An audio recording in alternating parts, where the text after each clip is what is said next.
Papasok na tayo? Papasok na tayo? Dili patatanan nakasulod tingali. Basig Or ma Papasok na pagabil tayo? nga speaker basig mahulog tingali. Basig Or ma Papasok na pagabil tayo? nga speaker basig mahulog tingali. Basig Or ma Papasok na pagabil tayo? nga speaker basig mahulog tingali. Basig Or ma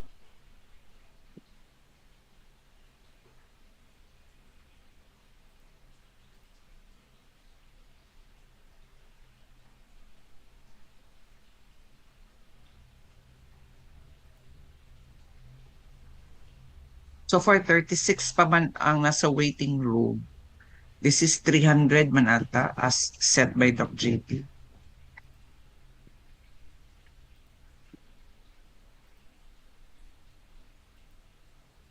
Para makita nato si engineer kung nakasulod na ba siya. your call doc.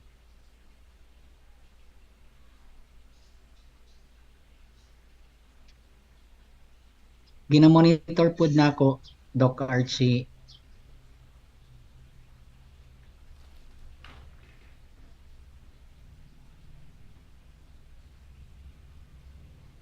So ano man, papasok pa tayo?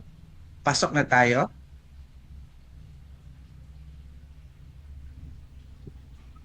Pag nana siguro atong speaker kay kasi mga lisod pangitaon. Lagi. Di man Dok, podcast start kung wala speaker. pwede ito mapatugtog lang ng background music. Ano sa ba?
Inatawagan ako ang speaker ba maulaw man ko uy.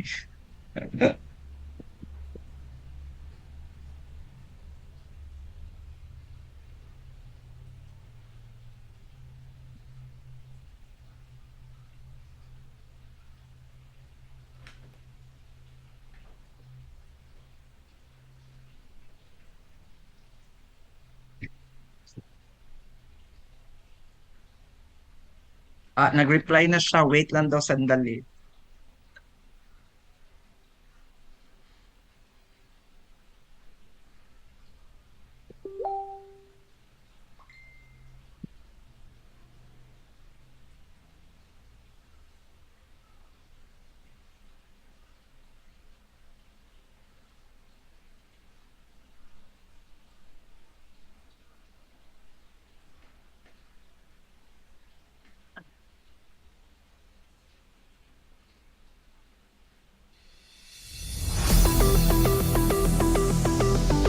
So while waiting, siguro pwede na tayo magpasulod.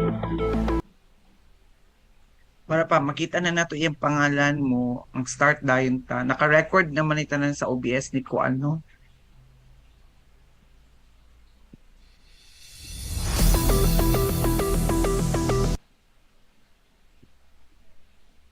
Doc, basi maka-click pod ang record ang unsa host. Kaya basi na technical pag-record aning Zoom unya ba basi mawala ang ilang tingog. What do you mean, Doc? Kailangan para siya i-press o record?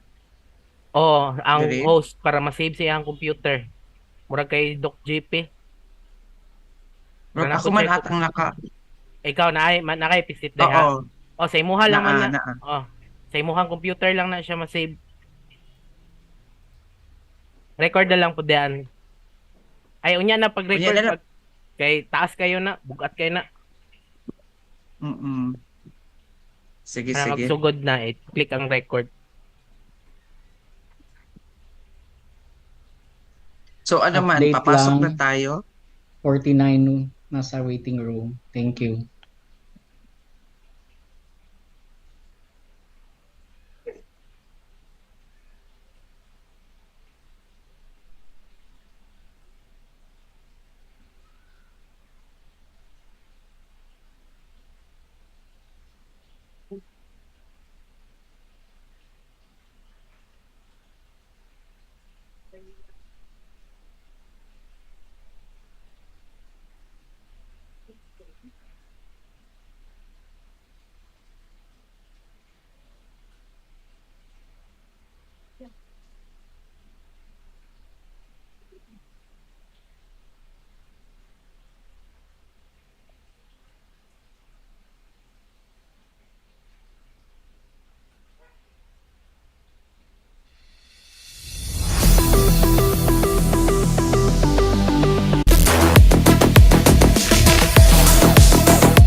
I told you to sleep already.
Hello, hello. Hello. Hello. Pagkat yan. Okay na?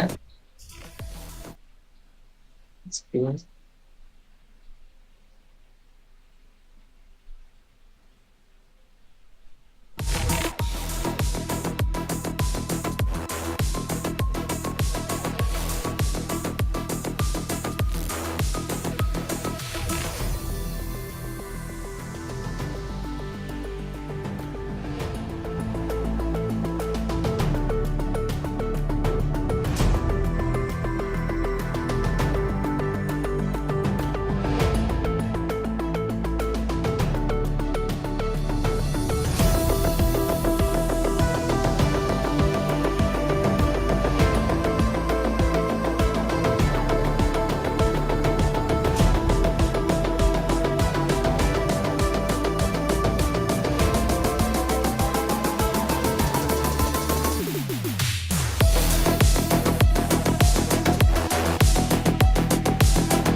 Na si Doc, si engineer.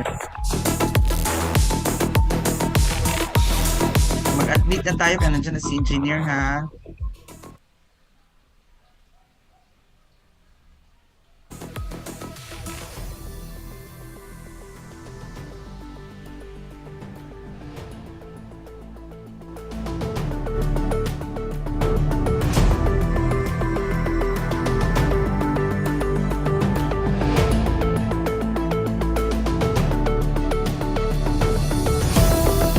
Doc Mon.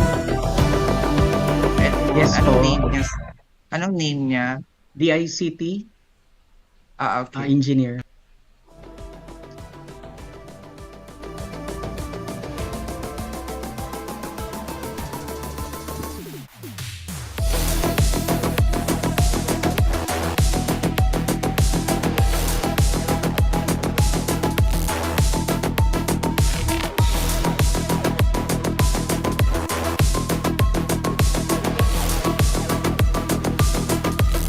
Doc, nawala.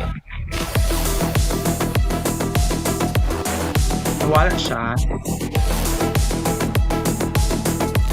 Nawala siya.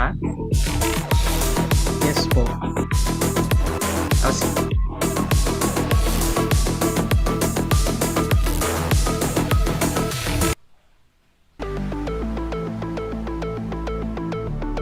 Sige, baka magbalik lang yun siya. Let's wait for ano. Doc, paki-monitor kung baka nandyan siya. Yes, Doc. Yes, Doc. Copy. Thank you.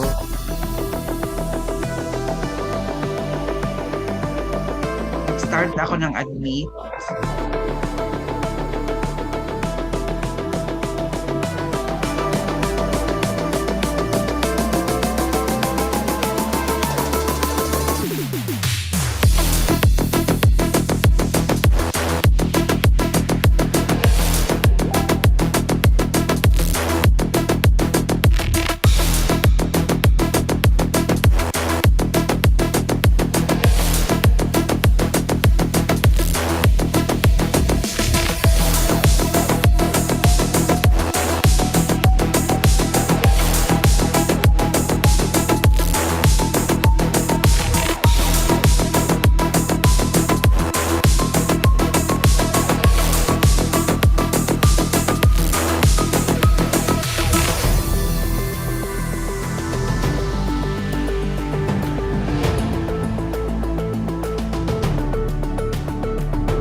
Doc Edmond.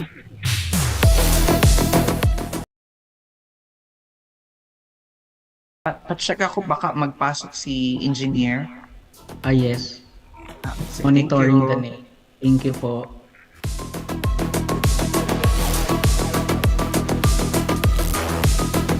Nakapasok ba siya kanina?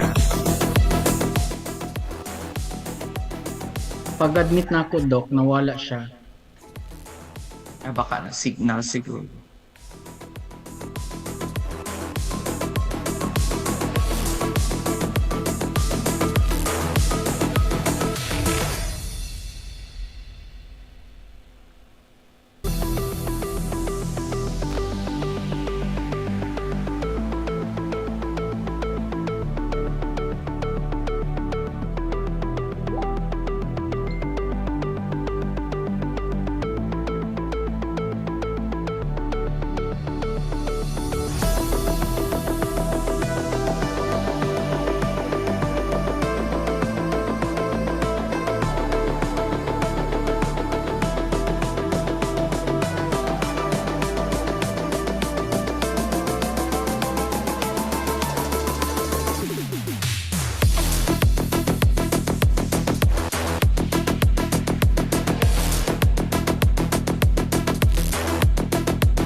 our speaker is already in our virtual floor.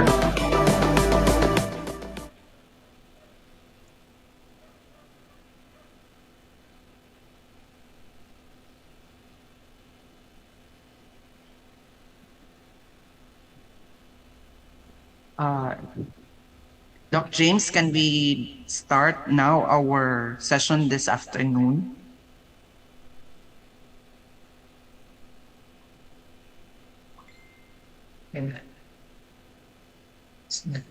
Sir, good afternoon. Mabatayan ko? Mabatayan ko? Wait lang. So good afternoon, ladies and gentlemen. I'm Edwin Impasha Jr. and I'm thrilled to be your co-host for today's Cyber Wellness webinar. Yes, hello everyone. I'm also Recording in progress.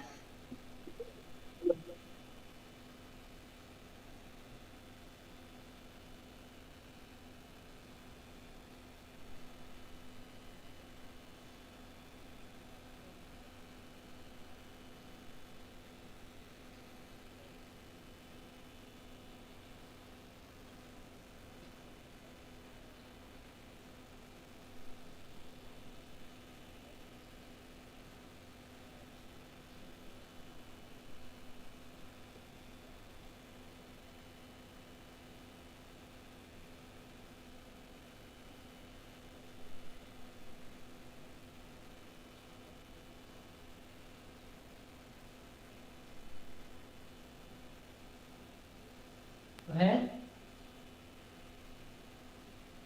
Okay, so thank you, Sir James. So before we dive into the content, let's take a moment for reflection with invocation overture. And let's unite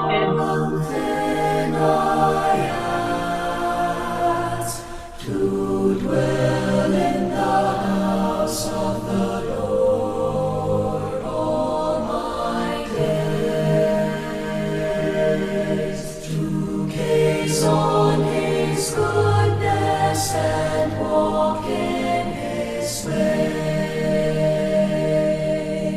He will shelter me. He will be my strength in the triumph that he brings me. I can hold my head high. In his house I shall lift up my voice. I will sing, I will praise the Lord.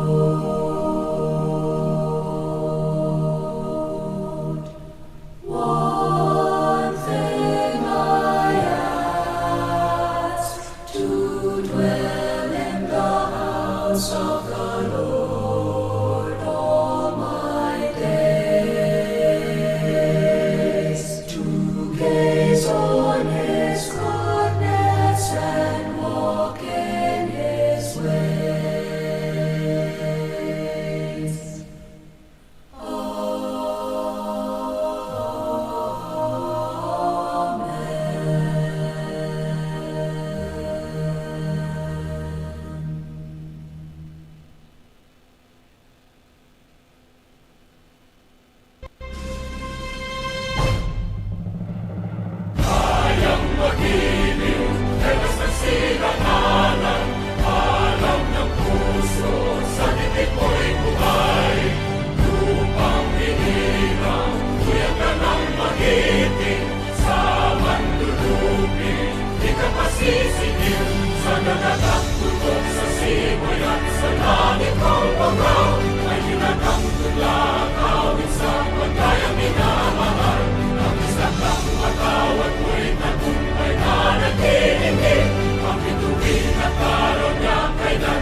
Ang ligaya na pagkay mga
Jesus, dearest Lord, to thee I bless you fight for God and for his church, and for my villainies I give my heart and hand. Immaculate Conception, my dear alma mater, the fairest university, I give thee my salute. I pledge to be forever true to thee and thy flag. I pledge my word of honor to keep thee in my heart, to keep thee in my heart.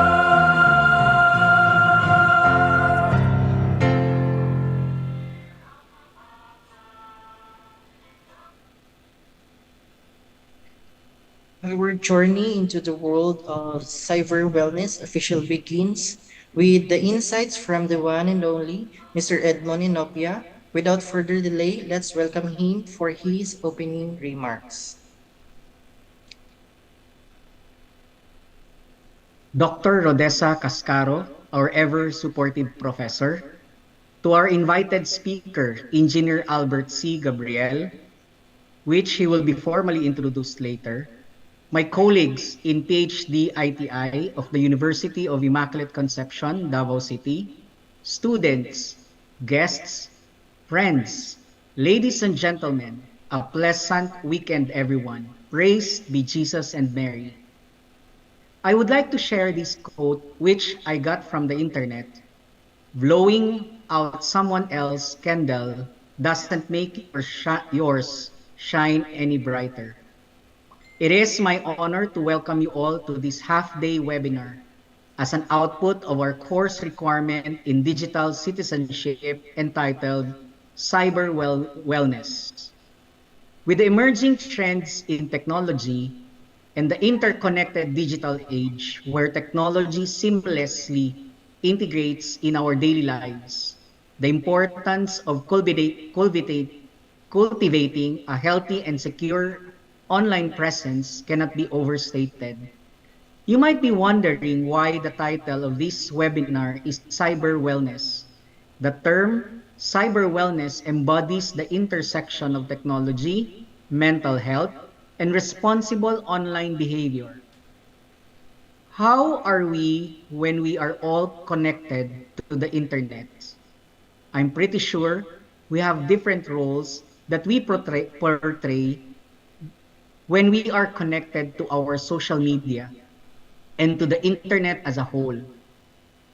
The thing is, we should be reminded of our roles. As they say, think before you click.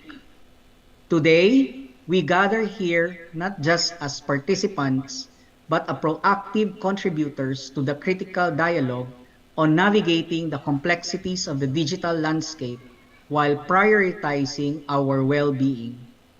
From online safety practices and private concerns to the impact of digital engagement on our mental and emotional health are the things that we will be learning from today's webinar. Our speaker will share valuable insights and practical tips and engage in discussion to empower each of us to thrive in the digital world safely and responsibly. As we embark on this enlightening journey together, let us foster an environment of open dialogue, curiosity, and collaboration. Remember, the power to shape a positive and balanced digital experience lies within each of us. Let us all relax, sit back, and enjoy as we explore the pathways to a healthier, more mindful digital space. Once again, I welcome you all to our Cyber Wellness webinar. Thank you for joining us today.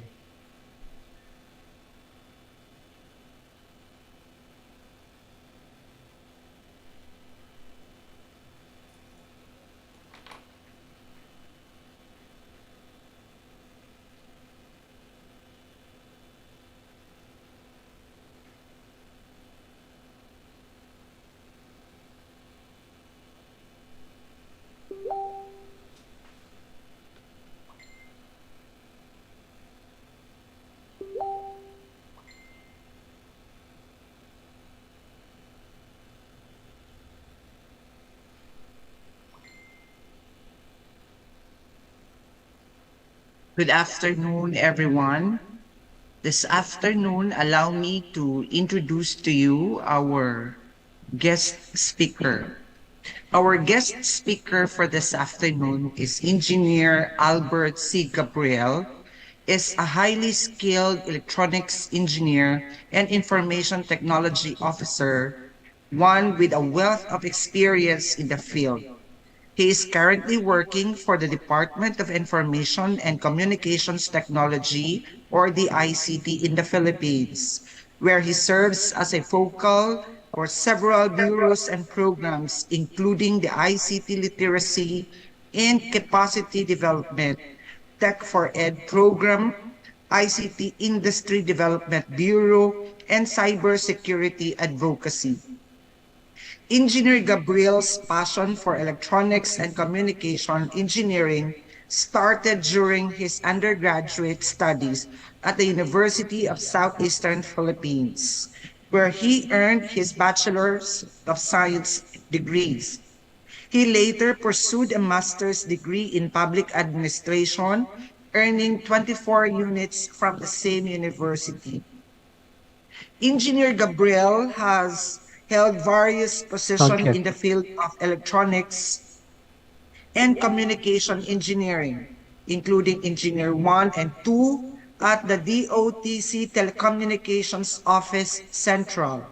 He also served as an Information Technology Officer 1 at the Department of Science and Technology Information and Communication Office. Engineer Gabriel's expertise in project development and implementation has been instrumental in the success of several training programs and workshops. He has been a trainer for the Oh, Training for Trainers for Tech for Ed project and the training workshop on the introductions and kickoff of a thin client cage technology, or TCCT project. He also conducted check. training on gender analysis, harmonized with GOD Sound. guidelines, and GOD planning and budgeting. In addition to his work in the field of electronics and communication engineering, Engineer Gabriel is also an accomplished mountaineer, a mountain guide, surfer, and a triathlete. He is the owner of the Mount Apo Adventures and company that offers adventure tours and outdoor activities in the Philippines. Engineer Gabriel's dedication to his work and his passion for adventure have earned him a respect and Yeah. admiration of his colleagues and peers. He Yeah, is yeah, ganun. committed to using his skills and expertise to make a positive impact on the world around him. Let's welcome to our virtual floor Engineer Albert C. Gabriel, our speaker for today's session. Good afternoon to everybody. Is my audio okay po ba? Yes po, Good engineer. afternoon, Marinig po. engineer. We can hear you.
Okay, while waiting for engineer, so this is to remind everyone, let's take a moment to ensure that everyone is officially registered. Your participation matters, and we want to make sure that you receive all this necessary information and certificates.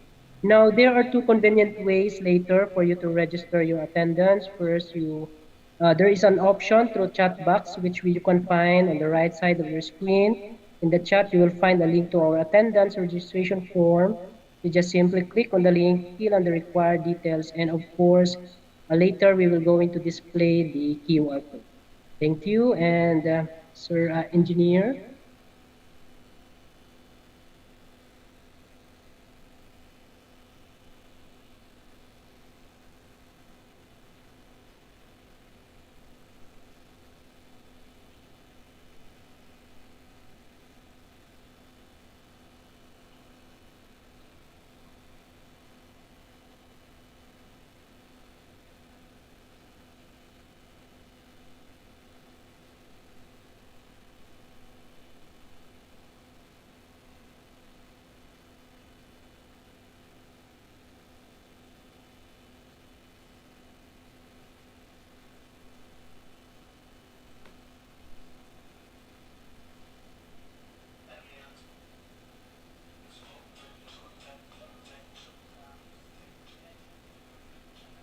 Also, Doc James, while waiting with our speaker, we would like to remind the participants who are present today to, as much as possible, you may use an acronym of your school where you are currently enrolled, and then you use the name for proper acknowledgement. Thank you po.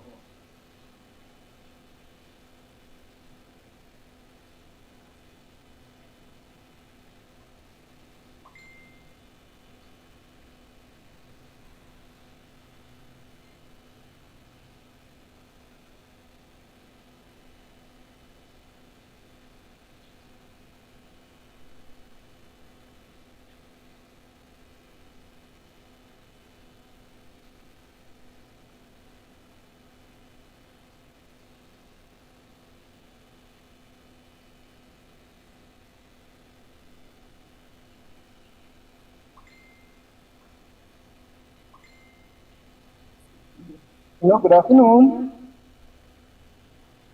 Good afternoon, Engineer. Afternoon. Hi.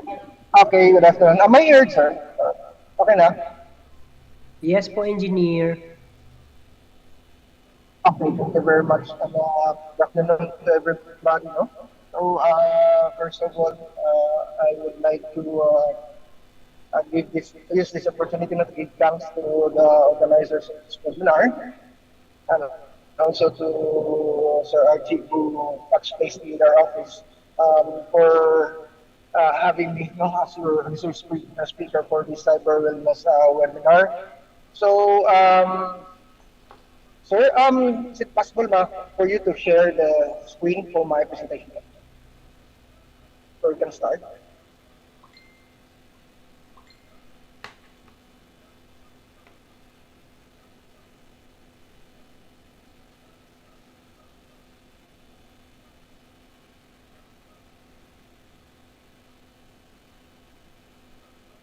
Hello?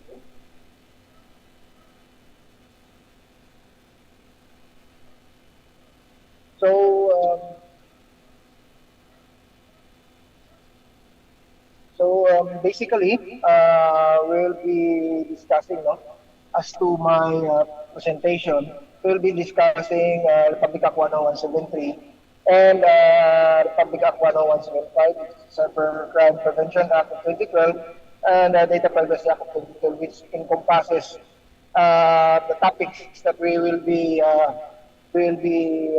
discussing on cybersecurity. But first of all, I would like to introduce to you our office, which is the Department of Information and Communications Technology. No? Next slide, sir. As we are mandated, no, as the primary policy, making, planning, coordinating, and implementing uh, administrative body of the Philippine government that promotes and develops the nation's ICT. Now, uh, part of our mandate is to the protection of the Filipino people in which cybersecurity is involved. No? And at the same time, the protection of our consumers, the protection of our business environment when it comes to cybersecurity. That's part of our powers and functions as a DICT po, no, or the Department of Information and Communications Technology.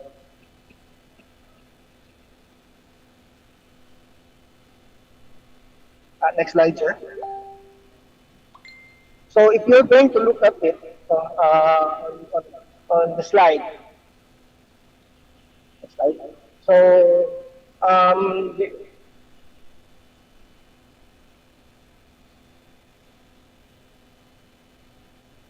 on my slide, we will discuss, the first is we'll be discussing the history of cybersecurity in the Philippines, and also what are the important points that we need to consider as far as our Republic Act 10175 and Republic Act 10173 is concerned, and also the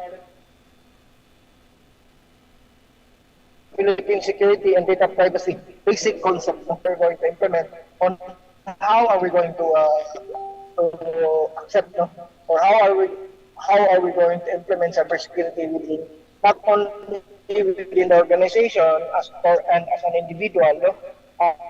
Uh, for that, we have to discuss the basic concept of this one. And the last is the compliance and the legal basis, no? And the normative references as to our implementation of cybersecurity. Hindi ko lang nalagay dito yung six natin na topic which will cover cybersafe, no? Or as a cybersecurity mindset of the individual, which will protect them in cyberspace when we are in our day-to-day activity. Okay, so next slide.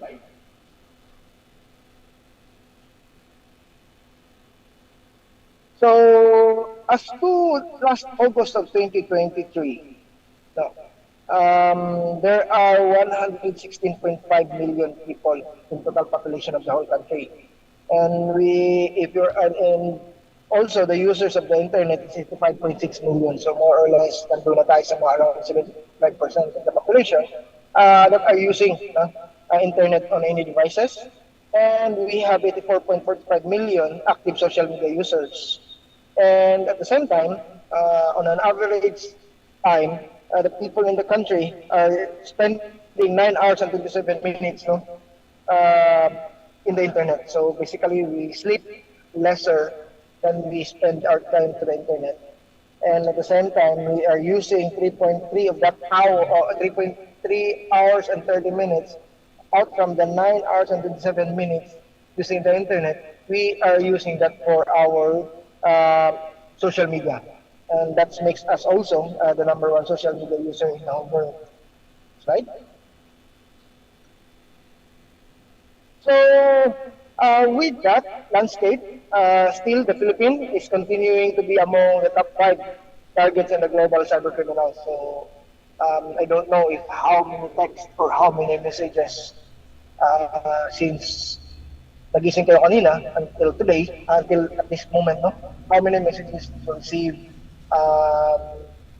na they are enticing you to click this link, or any messages that you don't know where it came from, promising, no? Some sort of business model or business proposals, no? Or either yung medyo ano ngayon, yung medyo common ngayon is somebody text you not only in social media, but somebody text you even in text that they're offering job, no? Na makapagtrabaho kayo and offering a certain amount of money, no? And with that, the growing dependence of the people and the technology as to this moment, no? And the internet has created a bigger venue for criminals to do their crimes. Now, with the use of technology right now, kasi di ba, lahat naman tayo gumagamit na ng internet. Now, people are using technology to their advantage on doing business or doing the day-to-day job, no? But on the other side of that is that criminals also are expanding their territory or expanding their area of coverage to do bad things. So yun yung cyberspace natin ngayon. So basically we are we are existing in two worlds, which is the cyberspace and the physical world, no? And criminals are also present in the cyber world.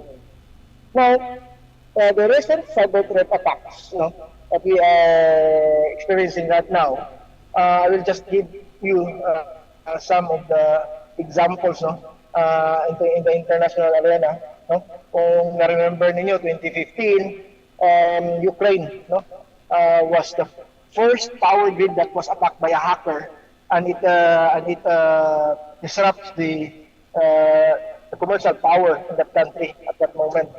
So, so by that, we can see that hackers can have an effect, no, on our basic commodities.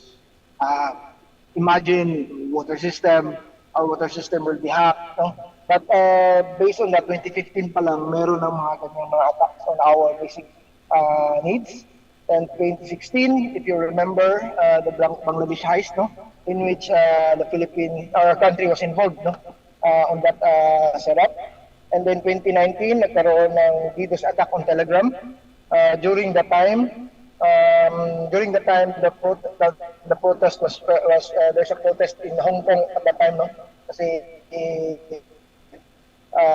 China wanted them to be part of it. But since yung mga protesters were using Telegram for their communication, hinak ng a certain group. Telegram was hacked and na-DDoS attack siya so that people would not be able to use them. And on my next slide, on 2019, kung titignan natin, every month there's a major hacks that happen affecting big companies only. So if you're going to look at it, next slide pa, sir. So that's 2019. Diba? Kung titignan natin, there's like, if you're going to look at it, Android, no? Those are the big brands. Even Facebook was hacked at the time. So, kung titignan natin, big companies, small companies, popular brands are not exempted when it comes to cybercrime. So, they were compromised also. And 2020, 2021, there's a large global cyber attacks that happened. No? So, kung titignan natin, if we're going to look at it, not only big companies, but also countries, advanced countries were hacked also. No? And to think, the Philippines, hindi nakalusot sa Philippines when it comes to hackers, no? At that time pa, I'm not saying this year, but prior to that, if you're going to remember, just 2016, we have the largest data breach attacks, no? In which na-compromise si Comelec, and it was believed that there are 55 million samples that was compromised at the time. That was prior to the election, no? Ni President Duterte at the time. And banks in the country are also being robbed, no? And if you remember, last December yun, of 2021, the Mark Nagoyo case, if you heard of the Mark Nagoyo case, no? During at the time na depositors of BDO, when they wake up the following day, a lot of depositors nakunan ng around 50,000 pesos per account at the time. So, and it was according to investigation, when video was hacked, the depositors were robbed 50,000 pesos each of them, and it was channeled to a Mark Nagoyo account of video. And then when they trace up dun sa kay Mark Nagoyo na account, it was also forwarded to an overseas account, no, offshore account, no, and it was na-trace nila, it went on to Africa. Yun. And then on the next slide, as to the insert.gov.ph, the ICT has a platform kasi that we record all the incidents that cyber breach incidents that was reported. So may platforms in the ICT that people or organizations can report an incident, no, that happened. So kung titignan natin, there are 188 incidents that was handled since August 31, 2023, no. So kung yan yung yung sa slide na nakita ninyo, that is the division of the cyber hacks that happened in the country. So basically, government and emergency services were the most number of cases that was handled by NCPH law, which is in our central office. And then, okay, and ang pangalawa are the academic. No? The academic section was also compromised. Next slide, sir. About time. Yung sa incident handled statistics. Iba.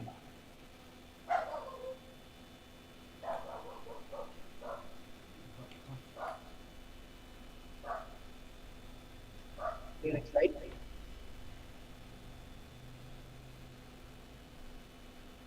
About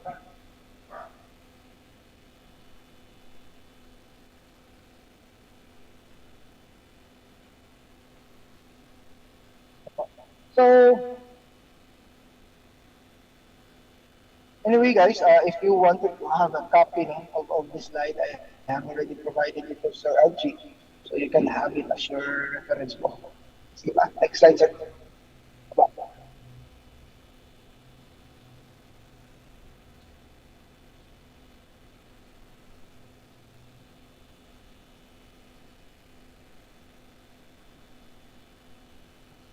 Sige, baba. Sige pa, sir. Next slide.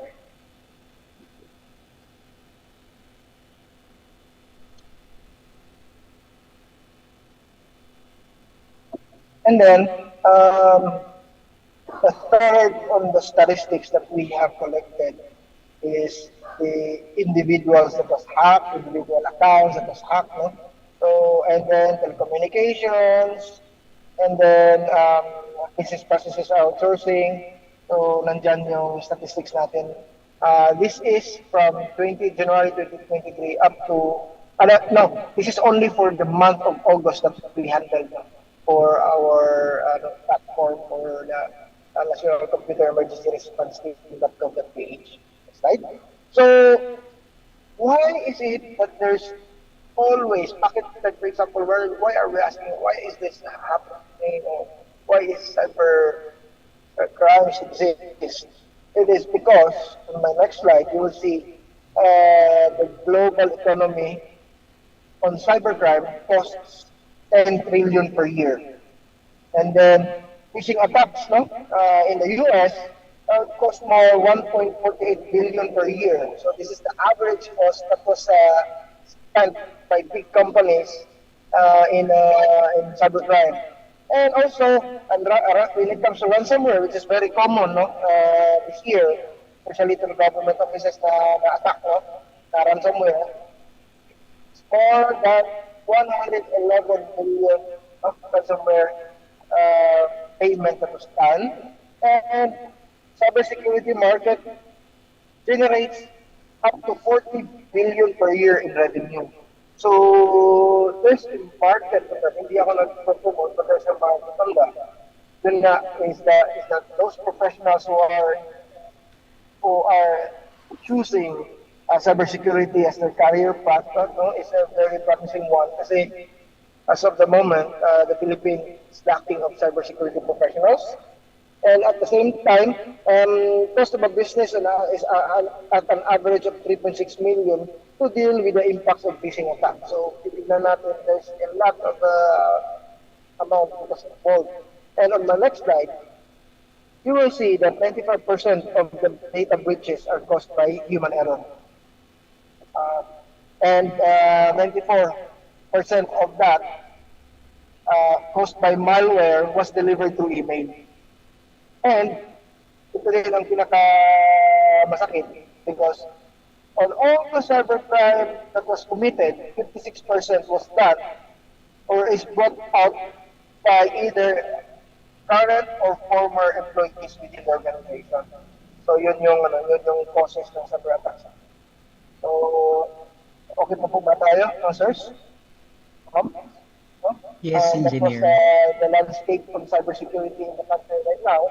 Not only in the local arena, but yeah, and in the international arena that is happening. So at least we have an idea already kung why are these things that are happening and how was it evolving from. Now let's discuss about the history of cybersecurity in the country. So on my next slide, nakikita natin, I think si Dr. Casquejo or si tayo mga nandito, I think na you're familiar with the I Love You virus, di ba? Doon kasi nag-umpisa yung history natin when it comes to our cyber security in the country. No? Actually, it was I Love You virus was just a mere thesis proposal of the student from AMA, and it was not granted to, it wasn't approved no, to be a thesis, but the student pursued uh, to bring out his idea, no? And at that time it was known that through internet you can affect a lot of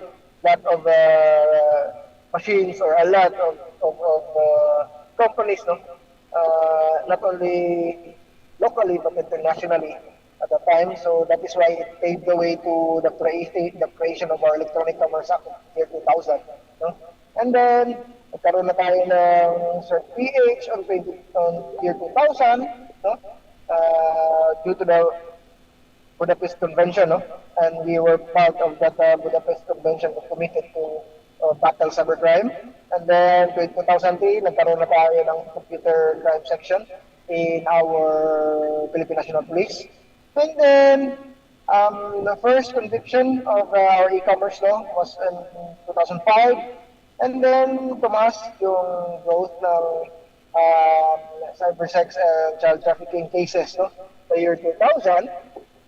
And then, a year 2009, nagkaroon na tayo ng Anti-Child Pornography Act of 2009 and Anti-Photo Activity Act of 2009. No? Due to the fact that it was reported by the DOJ that 9 out of 10 Filipinos are victims of various forms of cybercrime. So if you're going to remember, this was the year 2009 and also yung mga scandals, no? Online scandals, no? So, mayroong mga doktor that was involved, a doctor that was involved on this, and natanggalan siya ng lisensya sa doctor because he was proved guilty of doing so. And then, by 2012, yun, lumabas na yung Anti-Cybercrime Act of 2012, which is the Republic Act 1175, and the Republic Act 1178, which is the Data Privacy Act of 2012. And then, so on and so forth, 2015, nagkaroon ng National Cybersecurity Intelligence Committee, no? And the ICT was part of that, together with the PNP, together with the National Bureau of Investigation, Cybercrime Unit, no? And the next year, 2016, Republic Act 10844 was created. And then it paved the way for the creation of our office, which is the Department of Information and Communications Technology, in which yung dalawang batas na 10175 at saka Republic Act 10173 was strengthened. So nabigyan siya nasuportahan siya due to the creation of this Republic Act. Okay? So on my next slide, we're going to be discussing what are the salient points of that law. As a Filipino, no, we are here regarding our two important law when it comes to cybercrime. So number one, we're going to be discussing is about the Cybercrime Prevention Act of 2012, which is the Republic Act 10175. And it was known as the Cybercrime Prevention Act of 2012, which was enacted to address the legal issues concerning online interaction and internet in the country. So basically, when you say cybercrime, the main element of this is cyberspace, internet, and ICT. So those are the main components uh, of a certain crime that you can consider it as a cybercrime when it has those major components of the crime. And we have three categories. As to the law, there are three categories for offenses of cybercrime. So number one is the offenses against the confidentiality, integrity, and availability of computer data and systems. Please remember that our law is when it comes to cybersecurity, confidentiality, integrity, and availability of computer data and systems is the number one priority. Like for example, if you're going to implement, no, if you're part of the cybersecurity team in your organization, your main concern is to protect these three aspects of your data and systems, which is confidentiality, integrity, and the availability of your computer assets. So as to the violation, as to our law, offenses against this is considered a violation of the Public Act. And also, computer-related offenses or any offenses using a computer is also considered as a crime. And content-related offenses. So, nandoon yung, nandoon na yung sex, nandoon na yung kasama din yung related ito doon sa anti-photo and video voyeurism, and you are going to take some photos and videos and put it in the social media or in cyberspace. No? So those are the three categories. So in my next presentation, we're going to be discussing the 15 cybercrimes that are covered in the Republic Act. So first is the unauthorized access, no? Without the right or without the authority to use computer system or application. Illegal access yan. Number two is illegal interception. So unauthorized interception or any non-public transmission of computer data to, from, or within a computer system. Data interference is the alteration, damaging, or deleting or deterioration of computer data, electronic document, or electronic data message, no? And including the introduction or transmission of virus, whether intentionally or unintentionally, it's also considered as a cybercrime. So it's considered as data interference. Next slide. Number four is the system of interference. So pag ito din is the system interference is the unauthorized or hindering interferences with the function of a computer or computer network. So pag marami na interfere mo na yung network ng mga computers, or inputting, or transmitting, or damaging, or deleting, or deteriorating, altering, or suppressing computer data or a program, no? Electronic document, or electronic data message, and include din doon yung introduction mo ng virus, no? Intentionally or unintentionally, that's also system interference. Then we have also misuse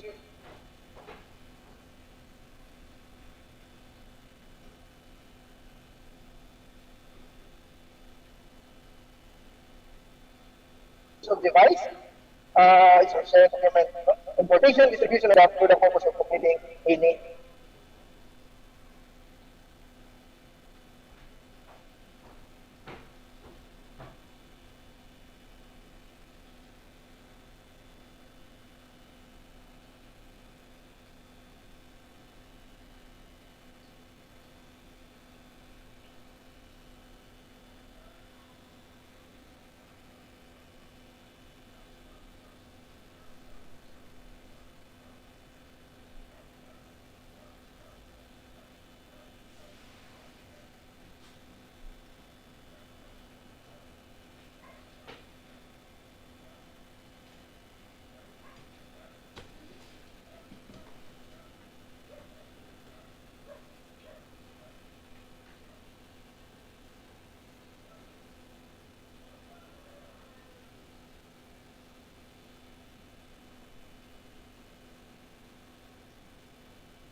Alright, Doc Edmond, parang nawala yata si engineer.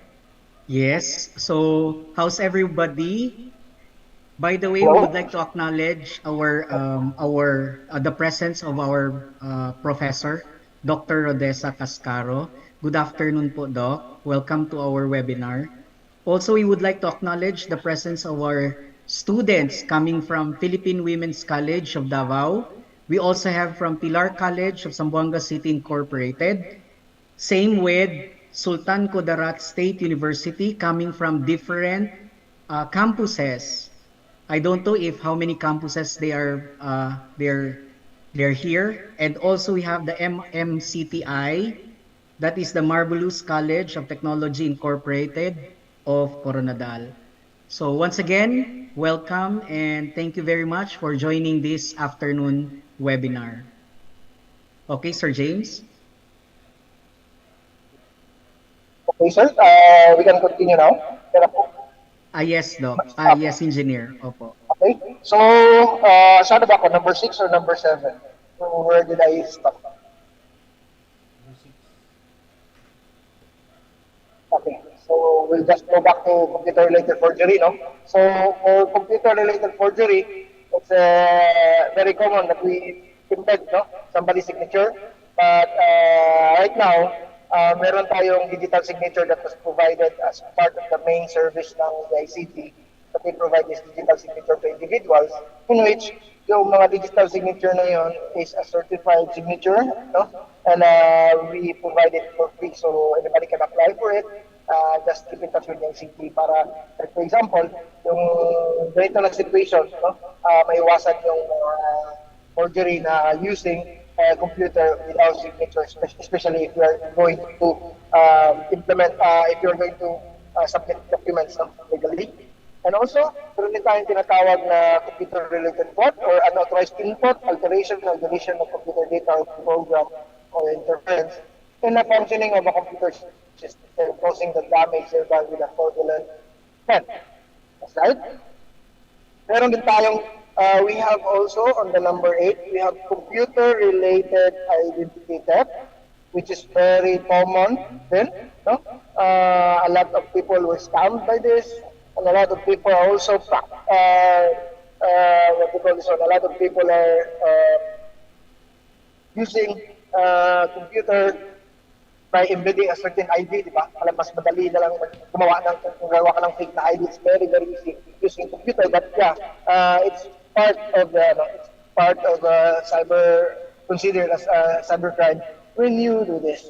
Also, we have cyber pornography, which is self-explanatory na yun, and I will not dwell on this one.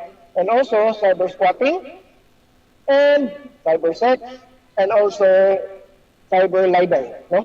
The unlawful or prohibited acts of libel as defined to the Article 355 of the Revised Penal Code, as amended, committed through the computer system or any other similar means which may be devised in the future. Then we have also number 13, aiding or abetting in the commission of a crime, attempt in the commission of a crime or the cyber crime, no? Or any person who willfully attempts to commit any offenses enumerated as to this act shall be held liable also. And last is number 15, that all crimes that was mentioned in our revised penal code, that if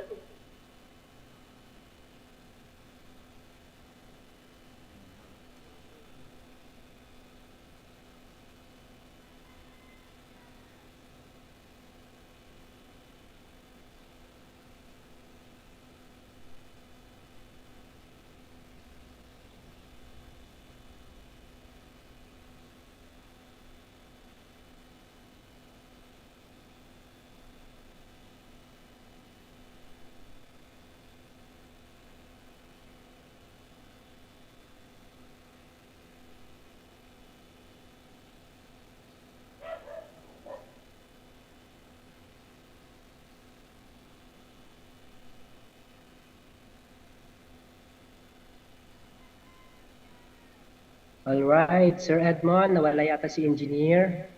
Yes. So we are hoping that our students were able to take some notes regarding the different laws that we have here in the Philippines. This is very important issues nowadays, considering that many of us are connected to the internet. At the same time, we have to secure we have to know also our rights because sometimes, 'di ba, may mga bullies, etc., or at this other crime. So, how about you, Sir James? Maybe we can offer a question and answer later, Sir Edmond, so that they could question, raise Yes. question. Yes, Sir James. If our participants have questions, you may type in your questions in the chat box. We will entertain that later on. So once And of again, course, thank you very much for joining with us this afternoon. yes, Sir Edmond. As of a token of appreciation for their active participation, Sir Edmond, we will also commence with awarding of certificates to all our attendees. So their commitment to cyber wellness in education is also commendable.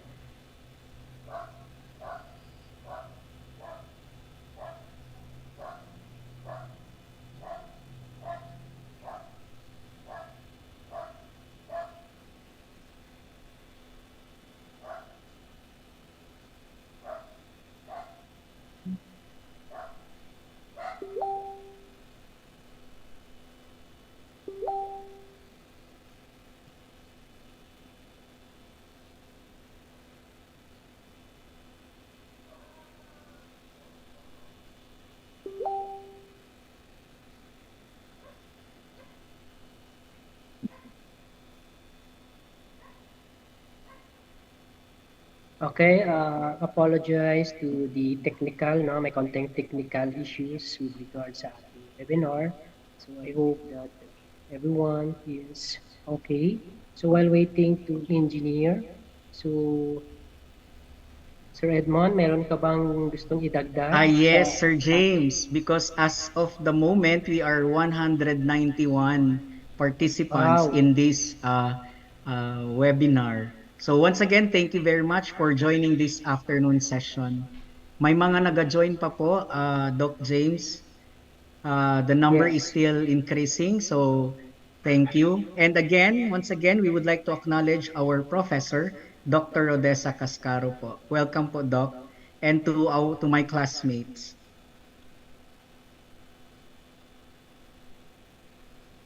Also, once again, we would like to remind to properly acknowledge our participants. If you can change your name to your school and then your name so that we would be able to properly acknowledge you guys. At the moment, we have participants coming from different schools. We have from Philippine Women's College, Pilar College. We have also from Sultan Kudarat State University, from different campuses. We also have from Marvelous College of Technologies Incorporated. If I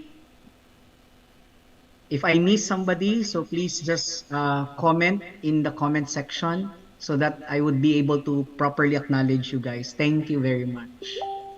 I guess the engineer is joining once again with us today.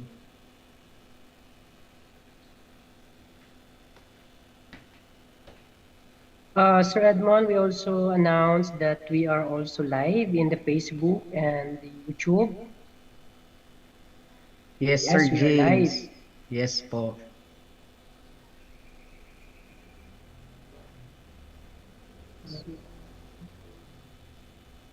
So as we We would were like to waiting to ask Sir engineer, James if engineer is already present. Okay, sir. ayan Yes na po. po, Sir, okay. engineer. So, back to the discussion, no? The good thing about cybercrime is if you're going to look at it,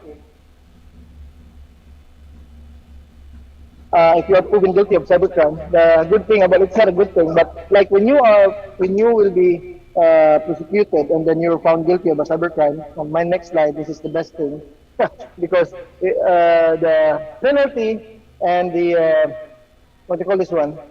the amount or the penalty that you're gonna be facing is one step higher, no?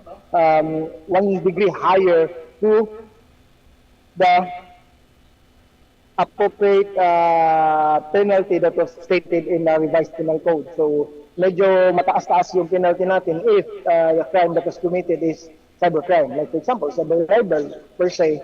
And if you are found guilty of cyber libel, it's a 1 degree higher yung penalty compared to the physical libel per se. Okay? So yun yung nakano natin, yun yung dapat nating bantayan.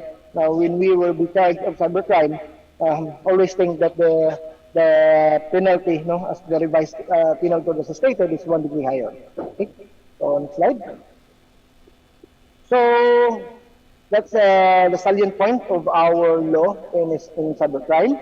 So right now we're going to be discussing the salient point also of the Data Privacy Act of 2012. Now, as to our law, this is the public act that protects the individual's personal information and communication systems in the government and private sector. No, creating this purpose also is the creation of the National Privacy Commission, which handles, which gives the provision, which gives the which provides the regulations behind this law. Now, in our law for data privacy, there are 8 rights of the data subject. It is on the next slide. If you're going to look at it, our data subjects have the following rights. Number 1 is that the right to be informed. So, lahat tayo, no? When our personal information is collected or if our personal information is processed, we need to be informed what's the purpose of this, no? Saan papunta yung mga data natin, who are the people using this one, or who are the people that will process our personal information. The next is the right to access. No? Every individual, if you're going to collect its personal information, he and she has the right to access his personal information. Like for example, in the academic sector or in the school, diba? So every student has the right to have an access to their grades, to their accounts, no, personal information. So that's their right. Also, we have also the right to object. Like for example, if our personal information are going to be collected, no, as an individual, we have also the right to object na hindi natin ibigay yung personal information natin. Okay? And also the right to be rectified or right to be of rectification. So if our personal information was collected and it was found out that nagkaroon ng mga misspelling or hindi na-update yung personal information natin, so it under the law, it should be rectified. No? And also, we have the right to erasure or blocking. So if our personal information is collected, then we have also that right na after the collection of our personal information, we can ask the organizers, can you erase or block my information that was collected? No?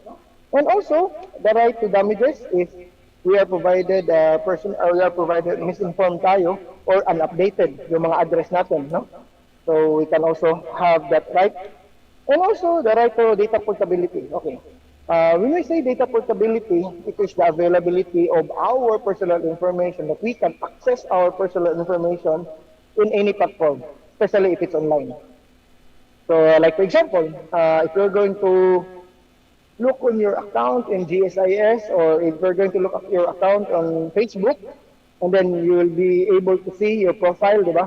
From your name, personal information that was inputted in the platform. So that's also how to exercise the right to data portability, and also the right to file a complaint if we feel that our personal information was abused, or if our personal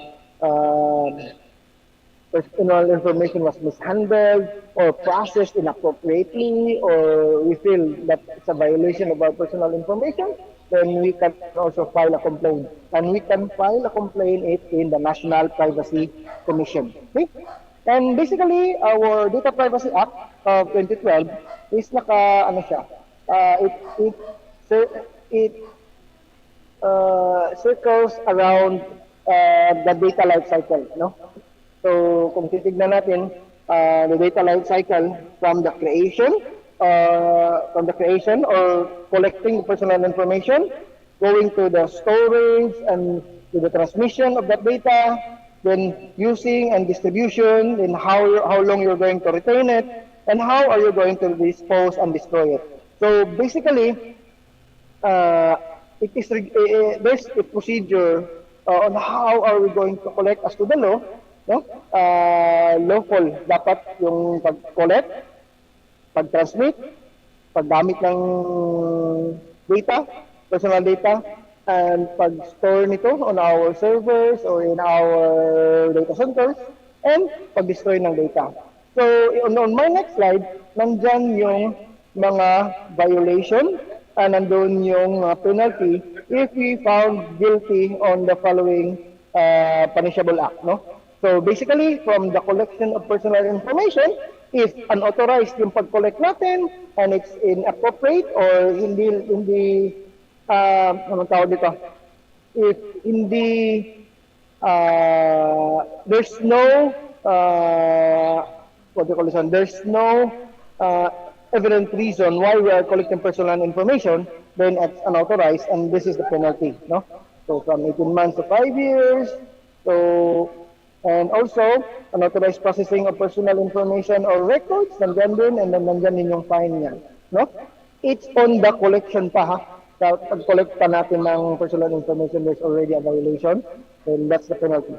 On the next slide, from the storage or transmission of the personal information, once we collected the personal information from our clients or our stakeholders, we need to have it stored lawfully, no? So ibig sabihin, if our storage was accessed and it contains personal information due to negligence, due to intentional breach, and due to malicious disclosure or unauthorized disclosure, these are also the penalties and the fine. Also, on the next slide, by using and distribution of personal information, like for example, if we distribute personal information without prior authority to the owner of that information, or wala tayong tinatawag na data sharing agreement, then it's also a violation. And andyan din yung mga nandyan din yung mga penalty. And also, it also includes the concealing of breach. Like for example, when our personal information, the personal information that we collect is breached and na-compromise siya, no, in our storage, then we did not report it to the authorities. The only authority for data breach is National Privacy Commission, no? And yan, hindi natin sinabi na na-breach yung system natin, it's also a violation. Then nandyan din yung malicious disclosure, and then nandyan din yung unauthorized disclosure. Okay? On the next slide also, when we retain our the personal information that we collected, and then yun yung mga penalties like access due to negligence of records. So when during the time that we have the we have the lawful authority to retain the personal information and breach siya, then andyan din yung mga violation of malicious disclosure, even unauthorized disclosure. Meron din siyang counterpart na imprisonment and penalties. Okay? So, when we also dispose and destroy personal information, yan, meron din tayong violation if it's improperly handled. Like one of the main example of improperly handled personal information is when yung mga attendance sheets natin during our events or yung mga personal records natin during activities, and if ever na hindi natin na-display perfectly yun, like nagkalat lang yung mga papel, and then nakita yung personal information ng mga tao na agi-agi lang siya diha at uy, nakita ng attendance or something like that, it's also a violation. And even, no, baka makita yan ng iba and then when they, kasi like for example, the last time, the last time there's a case na, di ba, sa mga CRs natin before, yung hindi pa uso yung mga tissue paper, may mga scratch paper tayo na ginagamit when we use the bathroom or something. And then,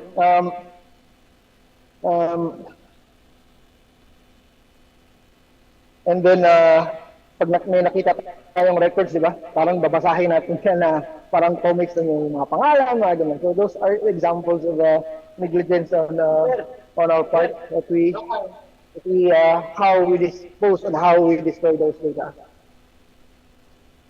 Okay, so there's also an exception when it comes to data privacy. No, so basically on the special cases, no, where data privacy, no, is exempted, exercise of data privacy exempted is when the information of public concern is involved, and then when the personal information is used for journalistic, artistic, or literary purposes subject to the requirements of other applicable laws and regulations, no?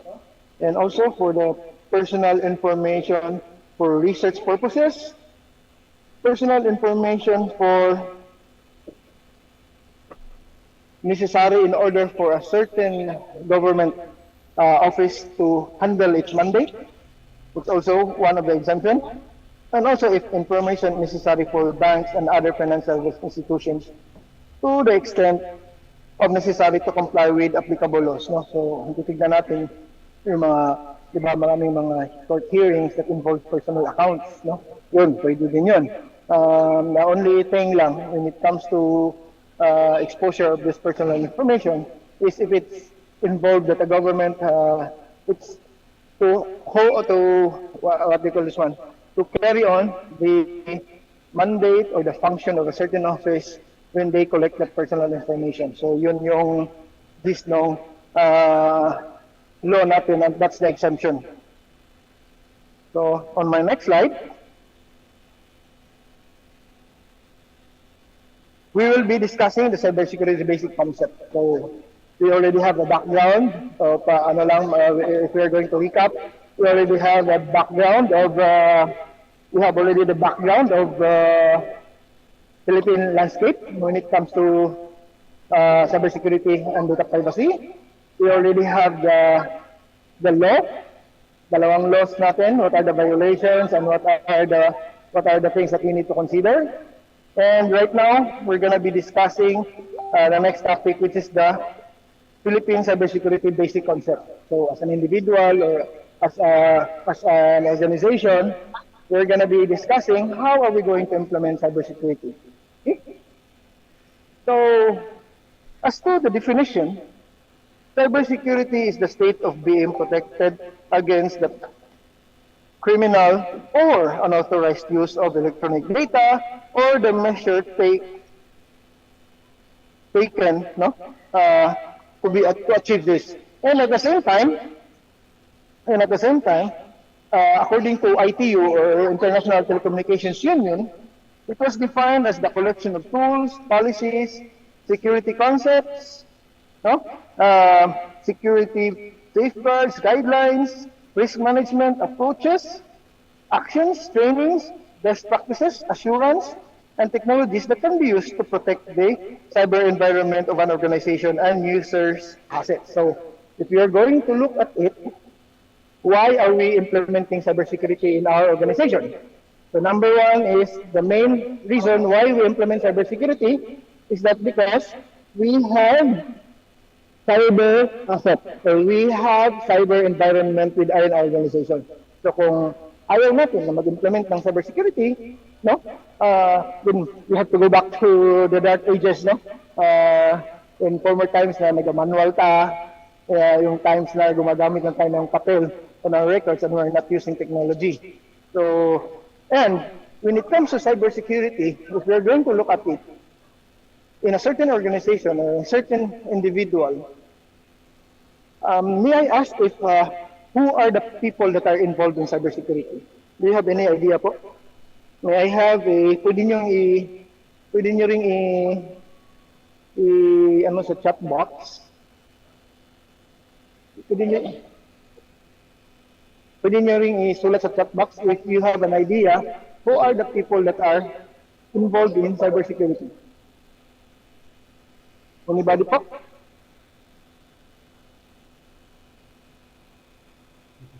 Who are the people involved in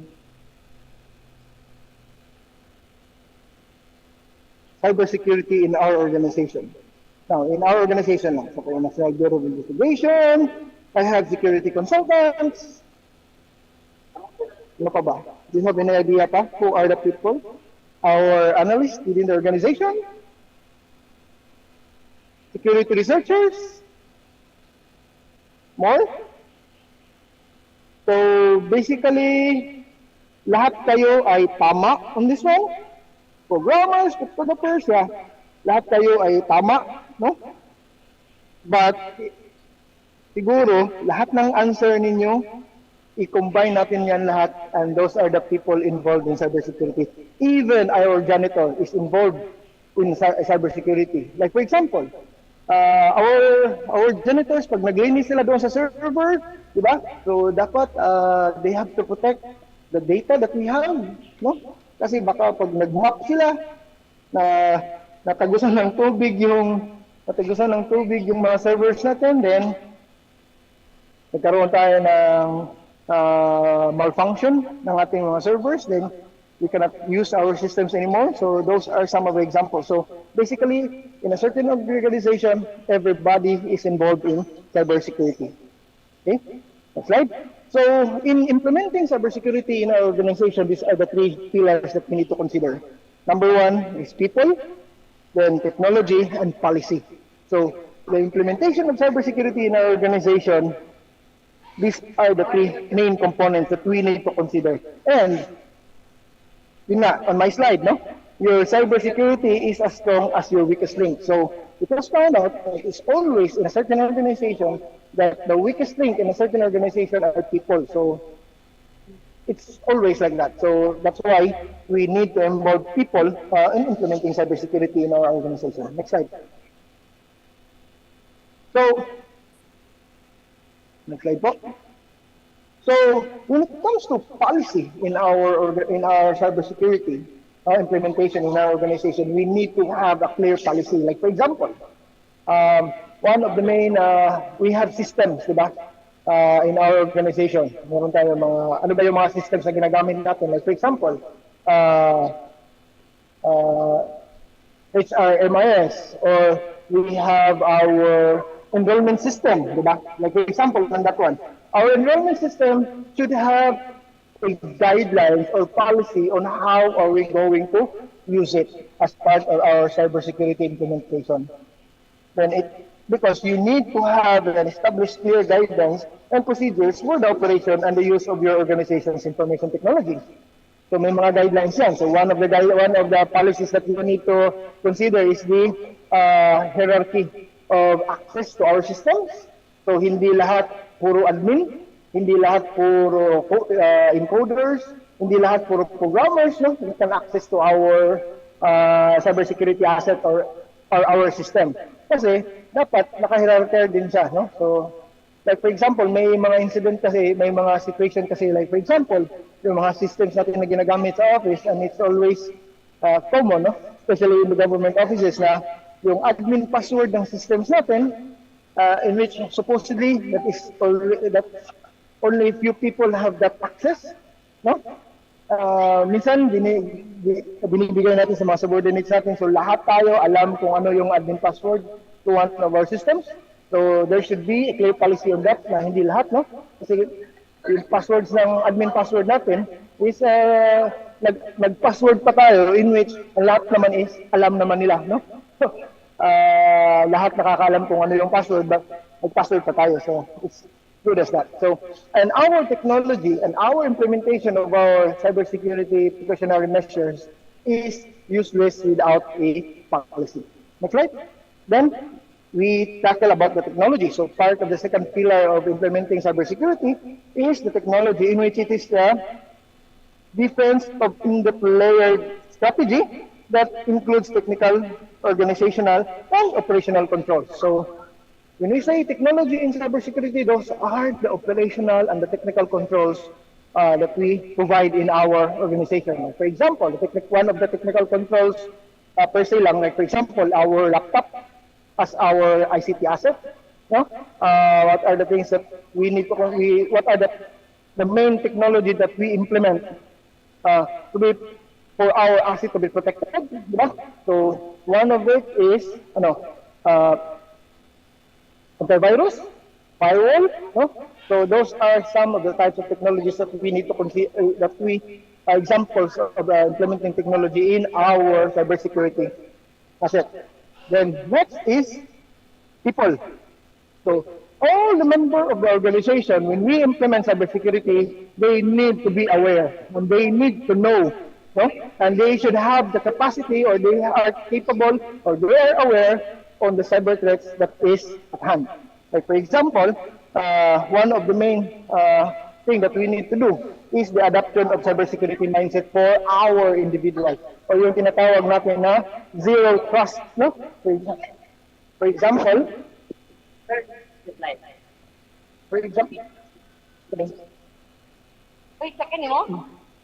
yeah, for example, our organization has meron tayong tech people that will handle cybersecurity, but still, most of the people in their organization, in our organization, should also be aware of that. Okay? So lahat involved. Right? So when it comes to cybersecurity maturity level, when we implement in our organization, meron tayong tatlong level that we need to consider. No? The first is, if ang first level on the maturity level of cybersecurity is that we just, technology takes care of our cybersecurity. So naglagay na tayo ng antivirus, naglagay tayo ng firewall, no? And that's enough. So if our cybersecurity is on that level, we are on the level 1. Now, when we have our cybersecurity team, or meron na tayong cybersecurity officer, or meron na tayong data privacy data protection officer, then we are on the level 2, in which security leaders takes care of the cybersecurity. So merong team na talaga na mag-handle ng cybersecurity ng isang organization, and we are on level 2. And the last level is the level 3, in which everyone's responsibility yung cybersecurity of a certain organization. So ibig sabihin, involved na lahat ng personnel in your organization when it comes to cybersecurity. So aware na lahat ng tao, meron na tayong policy, and we have already the technology that was implemented. Now, main goal when it comes to cybersecurity is what? Ano ba yung in our implementation of cybersecurity, ano po ba yung main goal natin? Do you have any idea po ba? Pwede pa chat or anohin natin doon sa chat room kung meron ba tayong idea on what is our main purpose, why we implement cybersecurity in our organization.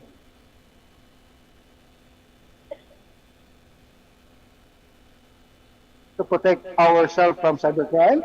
Yes? Okay. To protect ourselves from cybercrime. Ano pa ba? Control access, data security. Yes? Secure our sensitive data. Okay.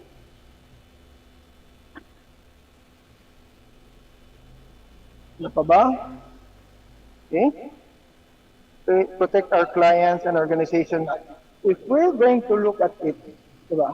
All of this safeguarding, tama lahat, no?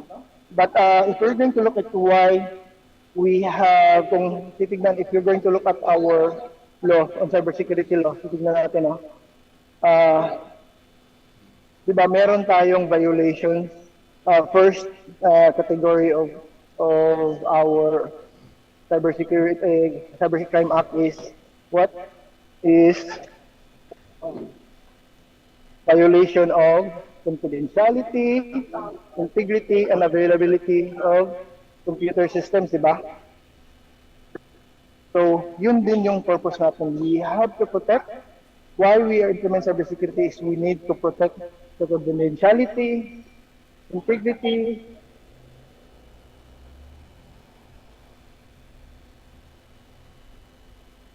wait lang, no? So, we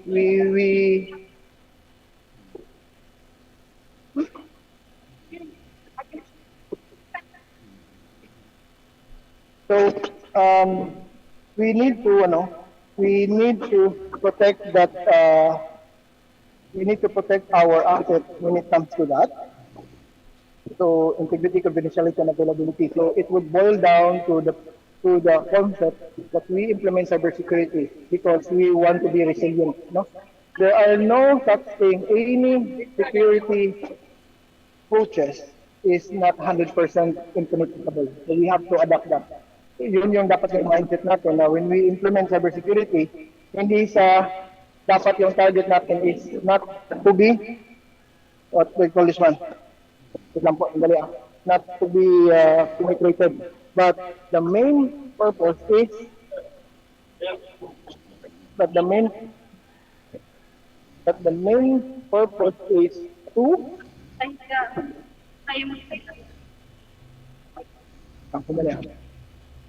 But the main purpose is to be resilient. So hindi sa dapat 100% na protected, but the main purpose is resiliency in which when we are breached or may mahack tayo or something happens to our ICT assets, no, along the way, it's the shortest time that we can go back to our regular functions. Like for example, if ma-ransomware yung asset natin, the only thing, the purpose why we implement cybersecurity is when we are attacked, it's the shortest time that we can go back to our normal operation. And that is how are we going to protect. And that's the main purpose kasi wala talagang 100% na 100% na cyberproof.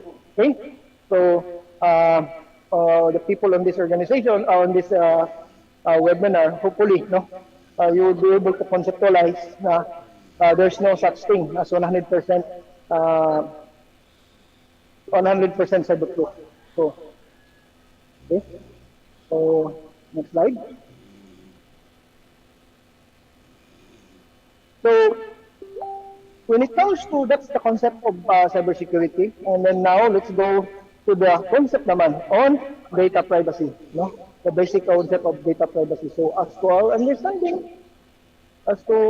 understanding, our implementation of data privacy is to what? To acknowledge the rights of the data subjects over their data and enforcing the responsibilities of entities who process them. So, tayo, as an organization, no, especially in the academic sector, we have the responsibility to protect the personal information that we collect, no, from our students, from our clients, from our stakeholders. So, and the concept is to protect them. So, every individual has the right that their personal information will be protected. So, na-discuss na natin yung 8 rights of the personal of our data subjects. And also, we have, as an organization, we need to follow certain regulations, how to protect them, and it has to be protected lawfully. And the concept of that is going to have an understanding on our privacy ecosystem.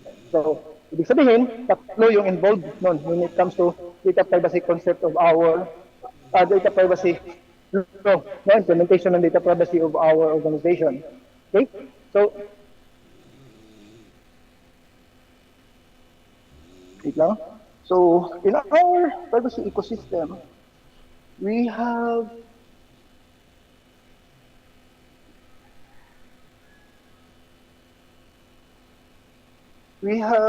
data subject, we have the National Privacy Commission, so sila yung nagre-regulate doon sa mga organizations that handles data privacy, regulates sa mga organization that that collects personal information.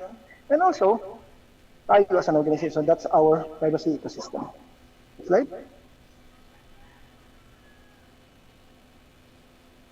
So, as any, when it comes to data privacy, meron tayong tinatawag na processing, the term, which is any operation of any set of performed upon personal data. So, collection, processing of data. So, when I say processing, data life cycle tayo. So, from collection to distribution, retention, no? And what you call disposal and destroy of that data, no? And storage. So, yun yung processes na tinatawag natin on the personal information that we do. Next slide.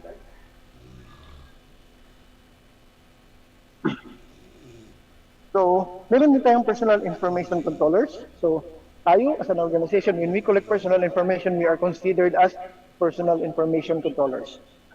And meron din tayong personal information. Meron din tayong tinatawag na personal information processor. Like for example, yung school natin, when we assign a third-party organization to collect the personal information, then that's it. That's the personal information processor. Okay? If the collection of the personal information was outsourced, then po. Next slide.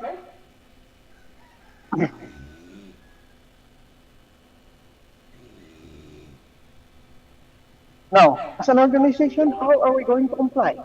So we have the concept already, the implementation of personal information, the basic of cybersecurity, basic of data privacy. Now, as a organization, how are we going to comply? So our reference when we comply cybersecurity is the Cybercrime Prevention Act of 2012. So when we comply,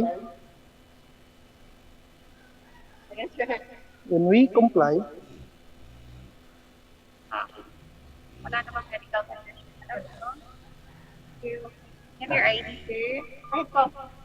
when we comply, no, our basis would be the Cybercrime Prevention Act 2012, and also meron din tayong tinatawag na National Cybersecurity Plan of 2022.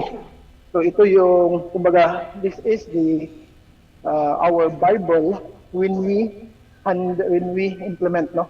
Kasi on the basic concept of the National Cybersecurity Plan of 2022, there are needs that we need. There are regulations and there are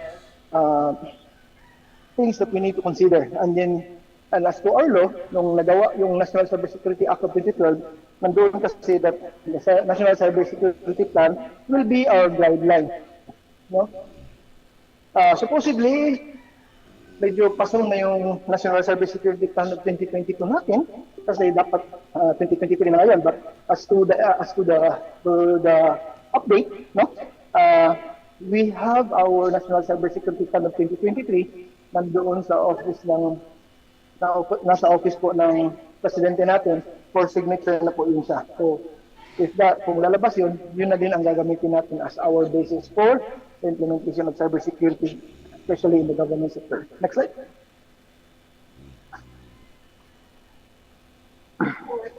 So, as to the national target of cybersecurity na nakasaad doon sa National Cybersecurity Plan of 2022, ito yung ating national target, no?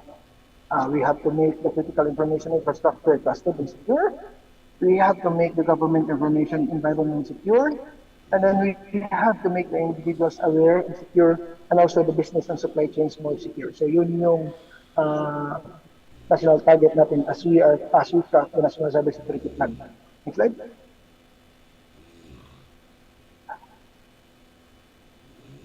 Next slide po. Okay.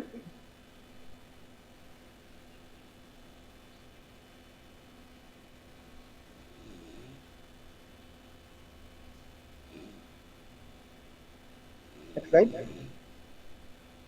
Okay. Now, for the legal and normative references natin, meron tayong mga department orders and department circulars that the DICT was provided. Number one. So on our part of our next slide, on our legal part of our legal references is the Public Act 18444. So nandiyan nakasaad sa Section 2C, Section 2L, Section 2M, and Section 2N. No? To ensure the universal access to quality, affordable, and reliable and secure services. To ensure that the rights of the individuals on privacy and confidentiality is upheld, no? Their personal information is protected, so on and so forth. So, yun yung sinabi ko kanina, that when the Republic of Connecticut was structured, it supports, no? Parang in-strengthen niya yung nakasaad doon sa Cybersecurity Act of 2012 by the Republic of Connecticut. Then we also have the ICT circular, um, 27005, that cybersecurity plan should be the government agencies are reminded na to adapt those policies, rules, and regulations on the protection of critical information infrastructure. So when we say critical information infrastructure, systems and infrastructures that are very necessity, no, to us, any critical information infrastructure or any systems that affect our transportation, health sector, banking, um, transportation, no? So those are examples of critical information infrastructure, and it should be protected, no? As to the National Cybersecurity Plan. Next slide. Also, nakasaad din sa nakasaad din dito, if we're going to look at it, nandyan sa section 4 that adoption of the of the ISO 5700 family of standards and other relevant international standards for mandatory compliance, and this is for the critical information infrastructure. No, all government agencies are hereby ordered, no, to adopt this certain standards. Next slide.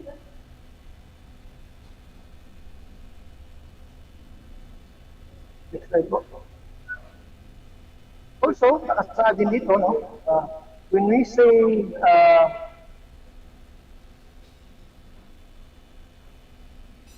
Memorandum Circular 005, nandyan din yung ISO standard, no, that we need to follow, which is ISO 27001, implemented for mandatory compliance for all critical information infrastructure. No, for this is the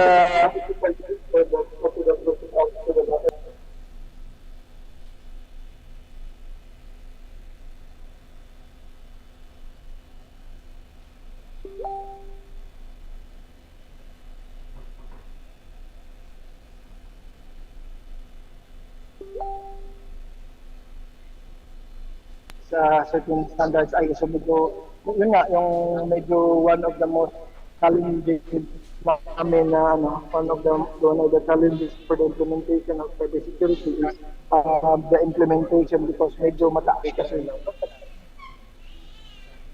medyo mataas kasi yung standard that we need to follow, no? Like for example, ISO standard is very, very mataas na standard. And to our plan in the cybersecurity plan of 2023 na bago, if it will be implemented,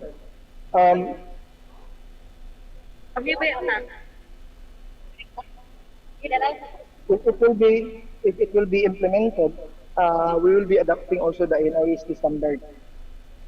Okay, next slide.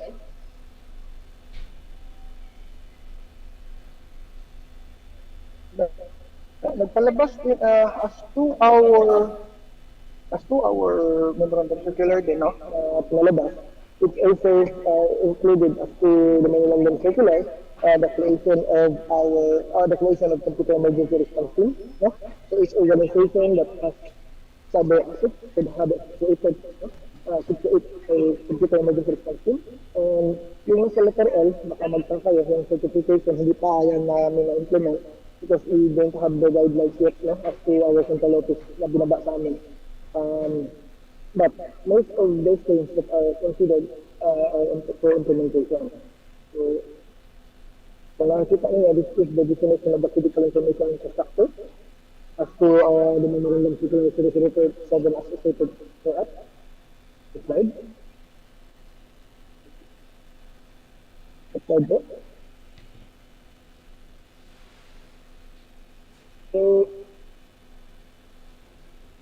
slide po.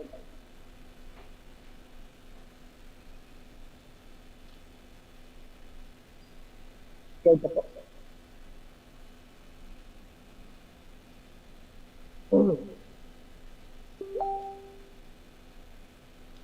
Hello? Next slide. Okay. So ito yung example ng ISO standard 2700 family. 27 series dito pala. So kung makikita niyo, those are some of the checklists that we need to comply if we implement cybersecurity. Medyo mataas na talaga na standard because it's an ISO. So like for example, for reference for management direction for information security, and then sa 5.1, and then yung organization for information security, asset management, human resource security, and so forth. Next slide.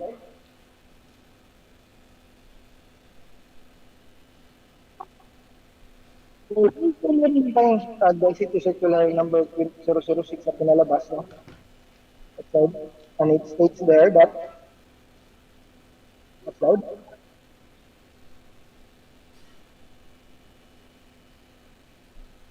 Yan. So, all government agencies and instrumentalities establish their own computer emergency response team in according to the ICT rules. No? And also, and then yung prescribing policies and regulations on the protection of government agencies as stipulated. So, this memorandum circular intended for the government agency. And also yung establishment ng government computer emergency response team. So if we are a government organization and we have cybersecurity assets, then we need to establish a government computer emergency response team. Next slide.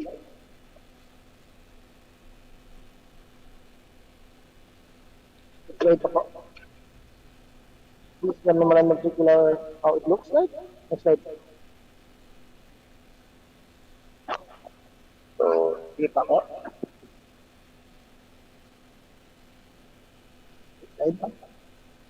So, part ng litigation namin when it comes to cybersecurity is na-mention ko kanina na yung part, next slide, yung PNPKI namin na services in which if you're going to use this digital signature, no, we can assure na hindi authentic yung mga documents that we signed electronically. No?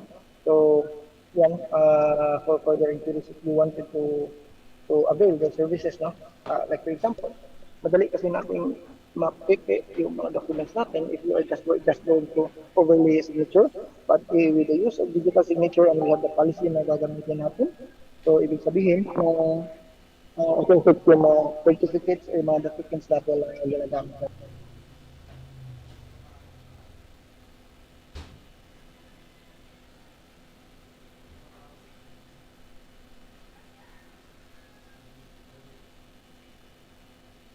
Next slide po.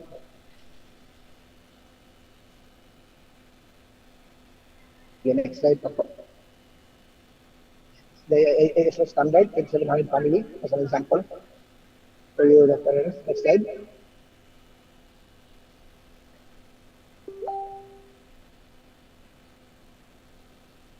Slide.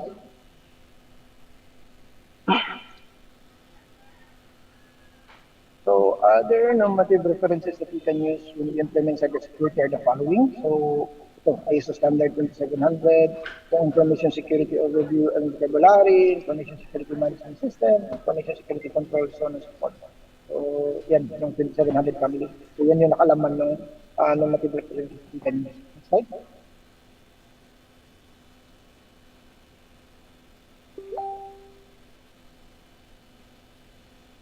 Next slide, kita. So yan po. So those are some of the examples. Kita. Okay. For data purpose na content for compliance, ito naman din yung dapat natin gawin as an organization. We're going to comply it. As to prescribe the National Privacy Commission, next slide, we have the 5 pillars of compliance.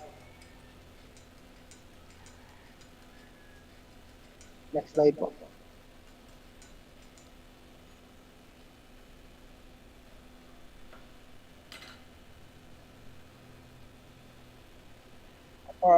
pillars of compliance as a data processor or as an organization that handles personal information. These are the following that we need to comply. Next slide.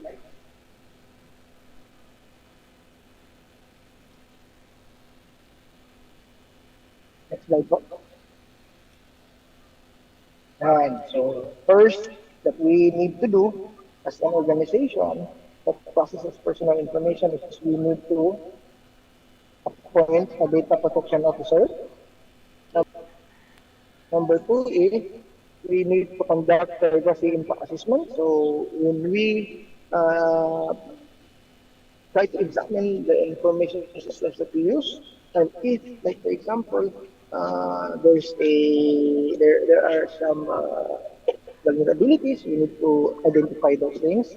At then yung purpose ng privacy impact assessment, and if ever, like for example, in your systems, pag na hindi ninyo na, for example, nagka-brown out or nagka-earthquake, that, like what happened last week, no? Uh, ano ba yung pwede mawala? Ano ba yung pwede mangyari sa mga data natin? That's how we conduct our privacy impact assessment. And then we do privacy management and program and privacy manual. No? Privacy management program and privacy manual. So it's a procedure. It's a procedure on how are we going to manage or how are we going to handle. So ibig sabihin yan from the collection up to the storage, to the distribution, to the usage of those personal information. Dapat meron tayong procedure niyan and meron tayong manual on those systems. And then the fourth is the privacy and data protection measures. So this is the technology that we implement. And then breach reporting procedure. So meron tayong breach reporting procedure.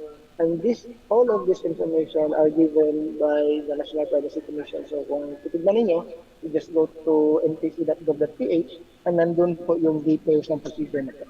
Okay? So meron na tayong concept, meron na tayong basis on how we're going to implement as an organization. Then the last part of our discussion is the adoption of cybersecurity mindset for individuals. No? So medyo mahaba-haba pa itong mahaba-haba pa itong discussion ng ano natin. But yeah, these are the things that we need to consider. So when we say cybersecurity mindset, we always have a backup on our information systems, on the data that we have. So like for example,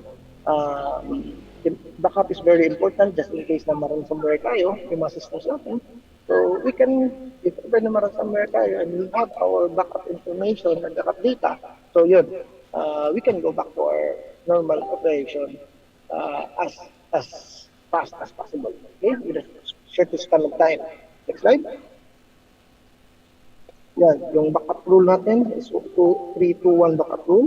So number one is we have to maintain at least 3 copies of our data, and 2 copies are stored in a separate location. So it's either by cloud or either by on-prem natin na backup, and also at least 1 copy in an off-site location. So nasa cloud ka, and then naka-on-prem ka, and yung isang data server mo din is like for example na kung sabihin natin one of the main adapter of this is, for example, yung laptop natin, di ba? Meron tayong laptop that has its own storage. Then meron din tayong external hard drive. That's the second. And also, we need to put a backup in our Google, in our Google account, no? So meron tayong Google Cloud, something like that.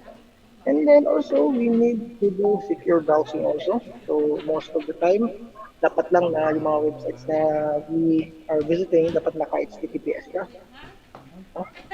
And is secure. Next slide. Next slide.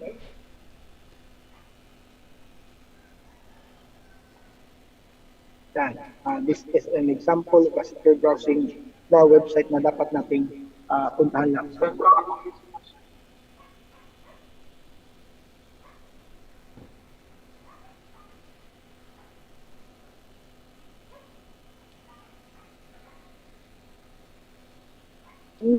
the use of VPN is also a practical tool or a practical approach. No?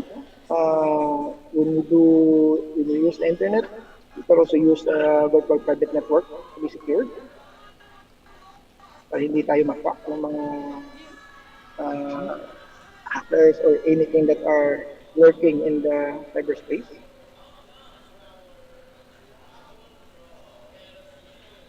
Then yan, antivirus and firewalls.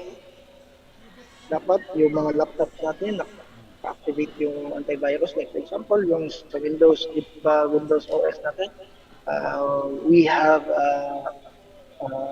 Windows Defender. So dapat i-activate natin yun to be protected also. Next slide. Strong passwords. Yan. When we have our accounts, dapat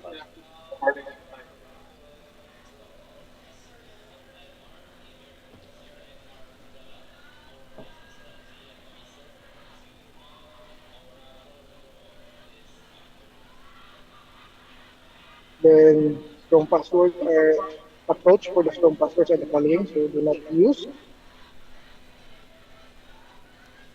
don't use the same password on all your accounts. Kasi pag if ever na ma-hack yung isang account natin, there's a possibility na ma-hack na yung lahat ng accounts natin. Then change your password regularly.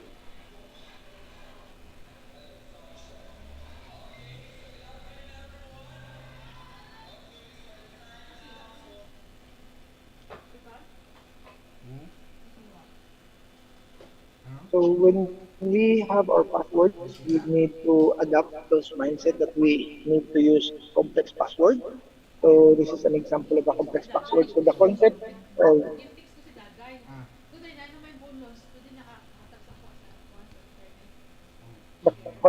of the complex password is that it's easy to remember, but it's hard to guess. Next slide.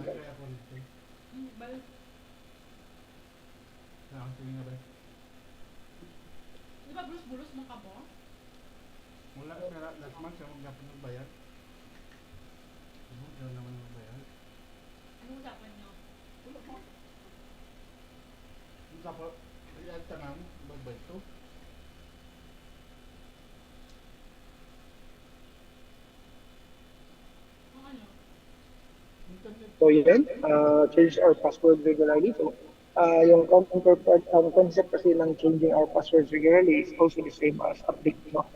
Kumbaga, pag nag-change tayo ng regular passwords natin every now and then, and kasi we are not very sure, di ba, who are the people that have access to our account. So, a certain period of time, if may taong naka-access sa account natin, and then when you change the password, the next time they open your account is hindi na din sila makakapasok. So that's the concept of changing a password regularly.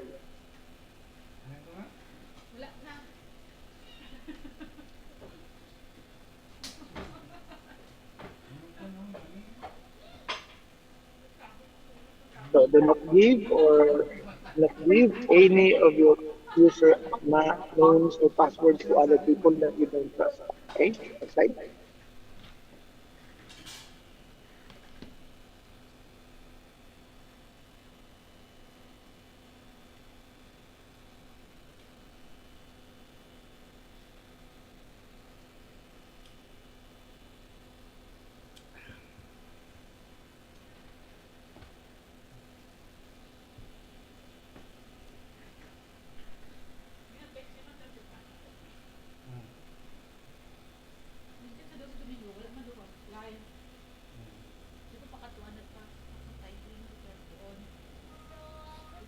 Dapat tabi tagaan. Ang balo gitagaan mo na sa pangmerinda day. Ang tabla.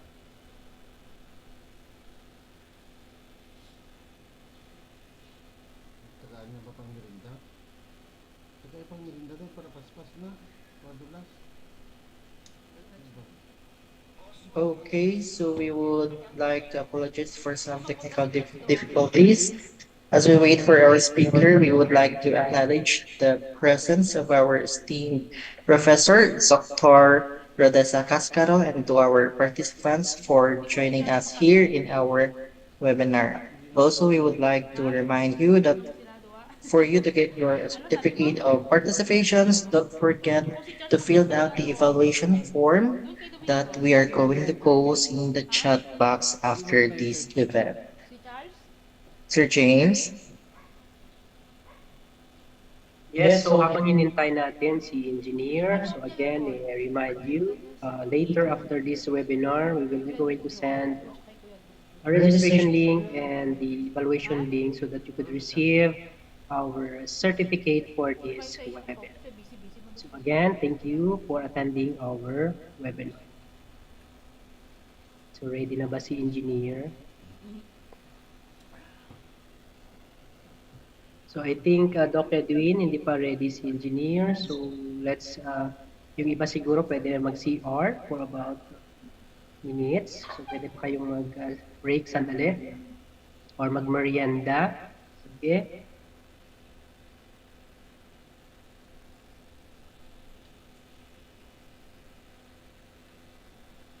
So for your question, please prepare for some question or any clarification.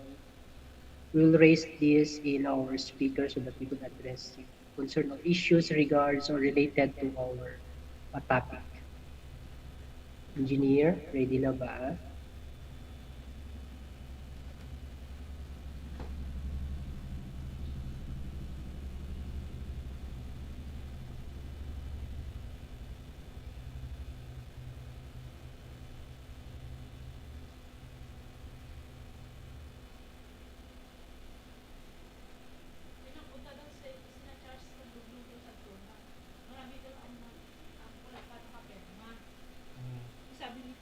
Doc Edwin, meron kang i-announce? Actually, Doc James, no, very interesting and beneficial yung ating topic this time kasi as of now, laganap na yung mga ganyang scenario nowadays, no? Like kung minsan magulat ka na lang na meron ng post or something yung account mo na hindi maganda without you knowing, and sometimes there are na mga gumagamit pala ng mga computer natin na without knowing or without allowing them ay pwede mo pala silang kasuhan, especially pag may nawala or may something bad happen in your files for computers. So Sir James, meron ba tayong mga steps or how are we gonna avoid cyber crimes or yung mga ganitong scenario? Yes, meron yan, Doc Edwin. At kaya na sabi na engineer, so we have to have a strong password with our my user account, and frequently we have to change our password so that hindi ma-attack yung ating mga account. And take note, Doc Edwin, amazing yung topic ni engineer is because we are number one social media user in the world, no? And we spend 3 hours and 30 minutes in average time spending the social media. And of course, we are in the top 5.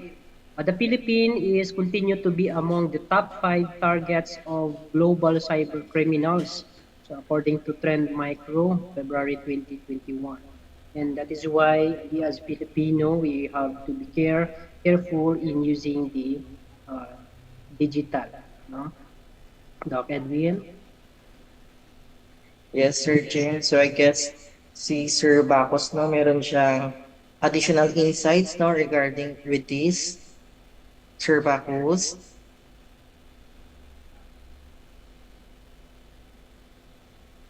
Hi, good afternoon.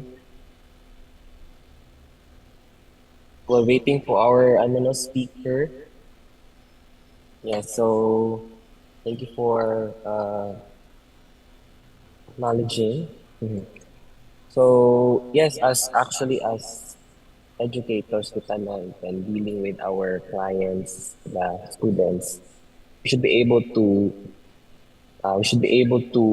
be aware for education and awareness. We should be able to educate the students, know the types of the cybercrimes, and we are now dealing with that. So for this webinar is very important sa ato ang mga estudyante ug sa ato apod as magtutudlo, no?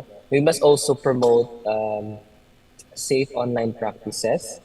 No, we must teach ourselves about safe internet practices, including katong giingon kanina, na strong and unique passwords, and the dangers of sharing personal information online and how to recognize phishing and scam emails and messages. Again, it's very rampant karon ang mga phishing scam, di ba? Mga kaniyo katong gipakita ka ganina sa slide. Ito. That's actually type of phishing.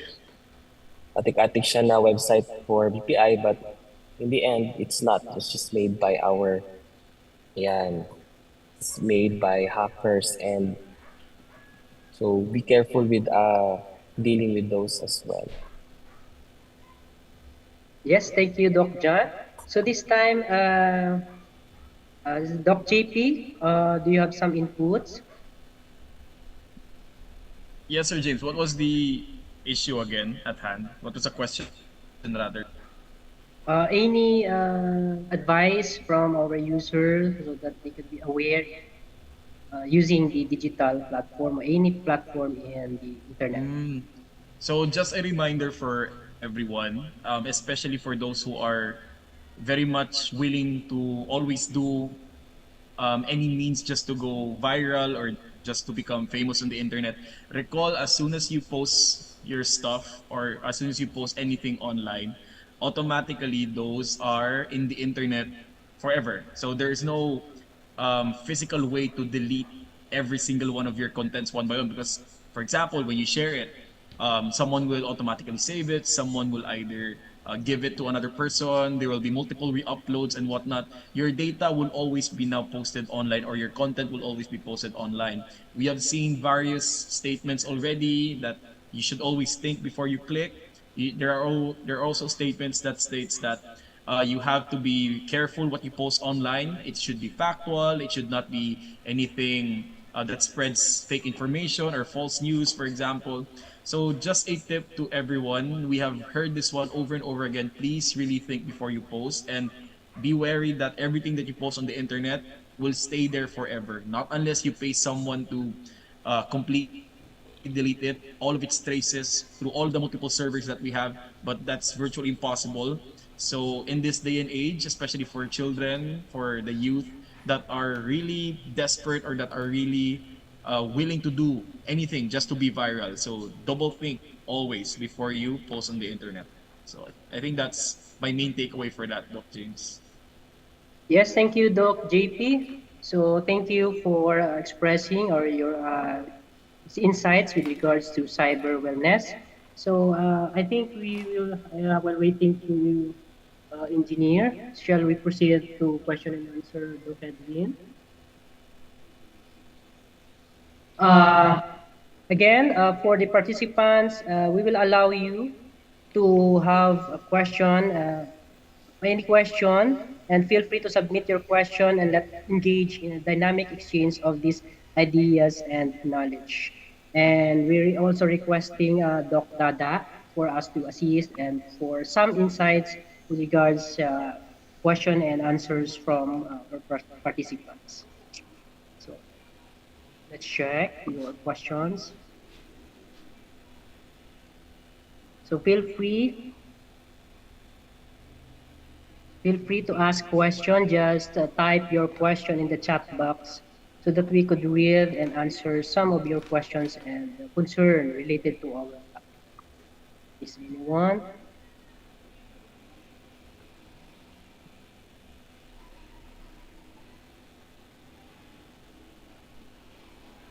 So I think they are just typing or thinking their questions.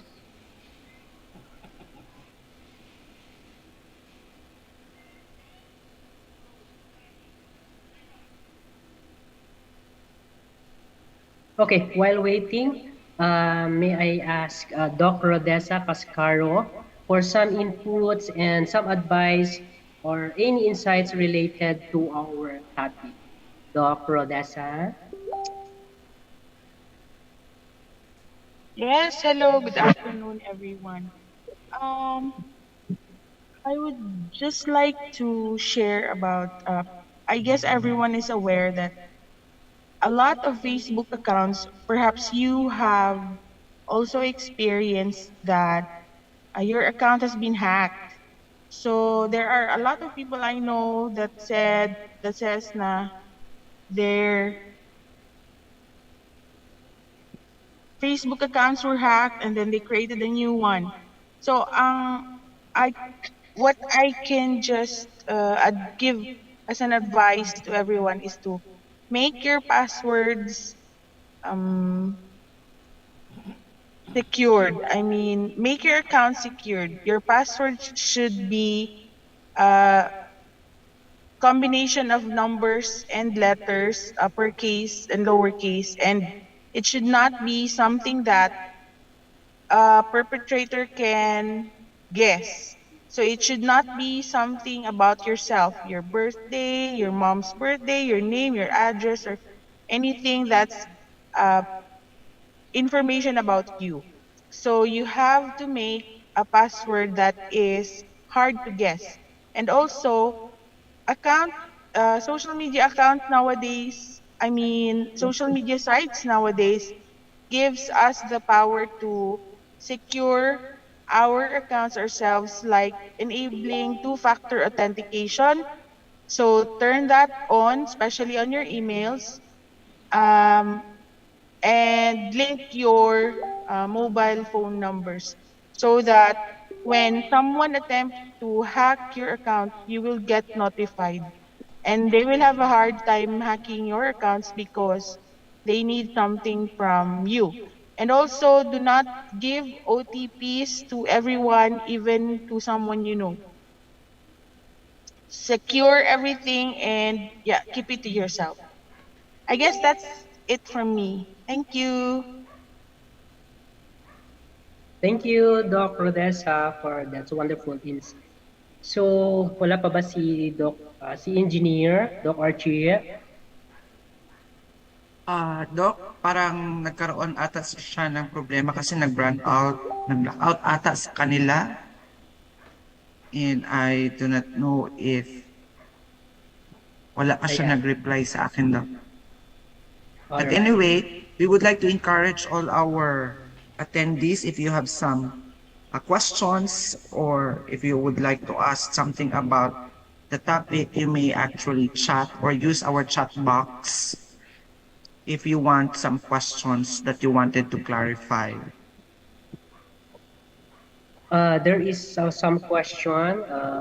This question is common from coming from Nixie.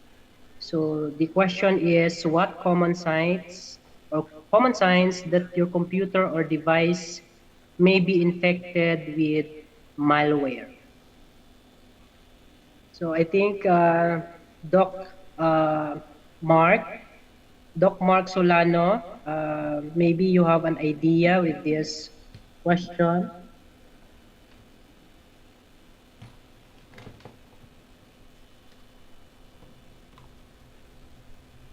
Si Doc Mark. How about Doc Archie? Can you answer this question? What is actually the question, sir? So the question Uh, is, what are the common signs that your computer or device may be infected with malware? Basically, there are some common signs that your computer or device may be infected with the malware. Number one is the unusual system behavior. There is a sluggish performance.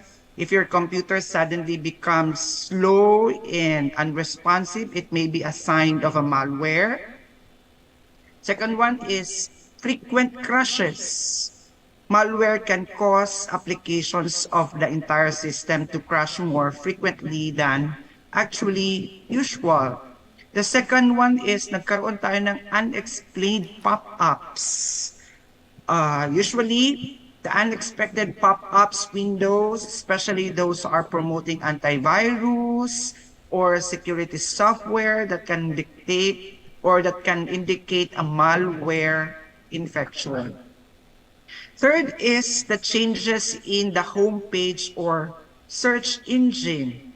Malware often alter browser setting or such as a homepage or a default search engine without the consent.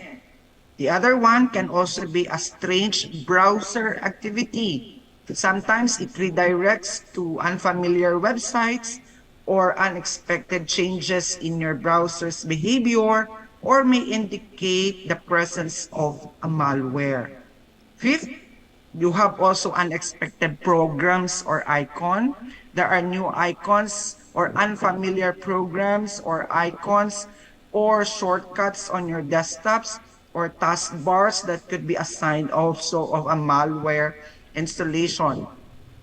Another one, there are also unexplained disk or CPU usage where the malware can consume system resources in which it leads to an increased disk or a CPU usage even when you are not running the resource intensive application. And we also have Pasok ka na, the Diane. missing and the modified files where malware may delete or may encrypt or modify your files on your system. And lastly is on your email and social media issues. Sometimes your friends will also be receiving spam messages or unusual messages from your email or from your social media accounts that could indicate a compromise. I hope I could answer your question, Nixie. Yes, thank you so much, Doc Archie. So that is a very informative answer. So, Dr. Adrian, I, so I think meron pa bang mga question coming from our participants? So we will wait if meron pa. Ayun, meron pa. May questions. So I think we will carry two or more last two questions, Doc Edwin, so that we could end Yes, sir, the James. webinar. Yes, the question is, if you have fallen a victim to hacking, what immediately action should you take to address the situation? So again, the question is, if you have fallen or victim to hacking, what immediate action should you take to address the situation? I think Doc JP, or Doc Edmond, is there some insights or advice from this question? Yes. Yes, Doc James. So the question was, if you've fallen victim to hacking, what immediate actions should you take rather to address the situation? So usually, when you are hacked, let's say for example your social media accounts get hacked, or possibly your personal information was compromised. Usually, what you need to do is, of course, do not panic per se, because that's usually the main actions that we take, especially when we are presented with those types of situations. But essentially, when you're hacked, you have to first remember or recall if ever you stored your recovery emails, recovery numbers, because every time we create our accounts, we usually have those as a requirement, right? We have to encode a security password or a security question. So recall all of those and try to see if you can Last still na lang na recover question. your account using all of those. So that's one way. Another way is that you can actually, there is a, if memory serves me right, there is actually a cybercrime protection unit under NBI or DICT. You can actually report your case there, and then they can assist you with any particular measures or any particular steps that you need to do in order for you to either lock your account completely, secure your account completely, or to at least recover some of your personal information. So this is now where cases like this arise due to the fact that we fail to properly secure our data. We have been seeing issues such as what Dr. Cascaro mentioned a while ago. Facebook accounts have been hacked mysteriously. There are lots of personal information that was leaked online. So it's best to avoid this by sometimes ensuring two-factor authentication, using stronger passwords, trying to see to it that your personal information is really concealed, or if it's not needed online, do not post it online and things like that. But for your actions towards hacking, usually you can just simply use your recovery identities or your recovery details, or you can report it to the cybercrime unit. So So I think that's all. Yes, thank you, Doc JP. So I guess nag-inform, our speaker informed Yes, that, Sir James. yes, Doc John. Yeah, if I may add as well, no, very kuan kita sa tong financials, di ba? And if you are a victim as well of hacking sa, for example, you were sent a text message. This actually happened to a friend of mine in my office. So she was sent a text message na yung fill post na ano tawag yung ID, yung national ID niya was parang delivered na daw to her, and then she clicked the link and provided the info, no? Kasi daw kailangan ng fee, yung delivery fee para maipadala sa kanilang bahay. So she uh, just gave it na because she really thought na it was fill post. So if you encounter this problem and na ano na yung bank account mo, for example, yung credit card account mo, you immediately call the bank. So you have to contact your bank account to inform that situation because they can monitor your accounts for suspicious activity and secure your financial data. So right after that, she called, and then the bank naman has investigated yung situation. So we have to be very careful, especially when money is at stake in our savings, no? Kasi ang hirap po. Yes, tama yan, Doc John, kasi nangyari din yan sa kaibigan ko. So, nagka-problema yung GCash account niya. So, gin-search niya doon sa GCash, I think that is a group of companies sa GCash, and not knowing na yung GCash na messenger account doon is, ano pala yun, mga dami. So, ang ginawa niya doon, nag-chat siya doon, nagkaroon siya ng conversation that nagkaroon ng problema sa kanyang GCash. So, ang tanong ng GCash if nag-require yung kanyang account, password, at saka yung kanyang GCash code. So, ginsend niya. Take note that we are not allowed, or the GCash company or the bank company is not allowing us to request yung account or any password. Only tayo lang po ang nakakaalam ng ating mga password. So, if you have encountered some of these question or requesting from the other parties of company that you are requesting for password or account, don't send your password.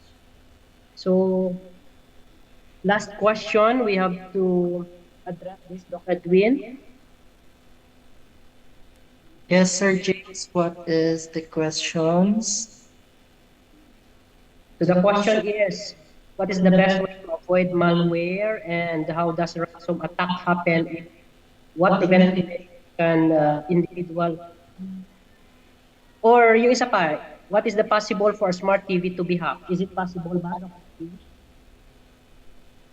Yes, Sir James, it is possible for smart TV can be vulnerable to hacking. Like an internet connected device, smart TVs have the potential to be exploited by hackers if security measures are not properly implemented, or if there are vulnerabilities in the device software. So there are some potential security concerns related to smart TVs.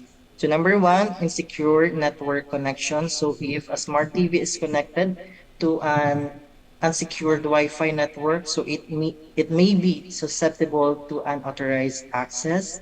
Number two, the outdated software. So smart TVs, like any other computer device, rely on software to function. So if the software is not regularly updated, may have known vulnerabilities that hacker can exploit.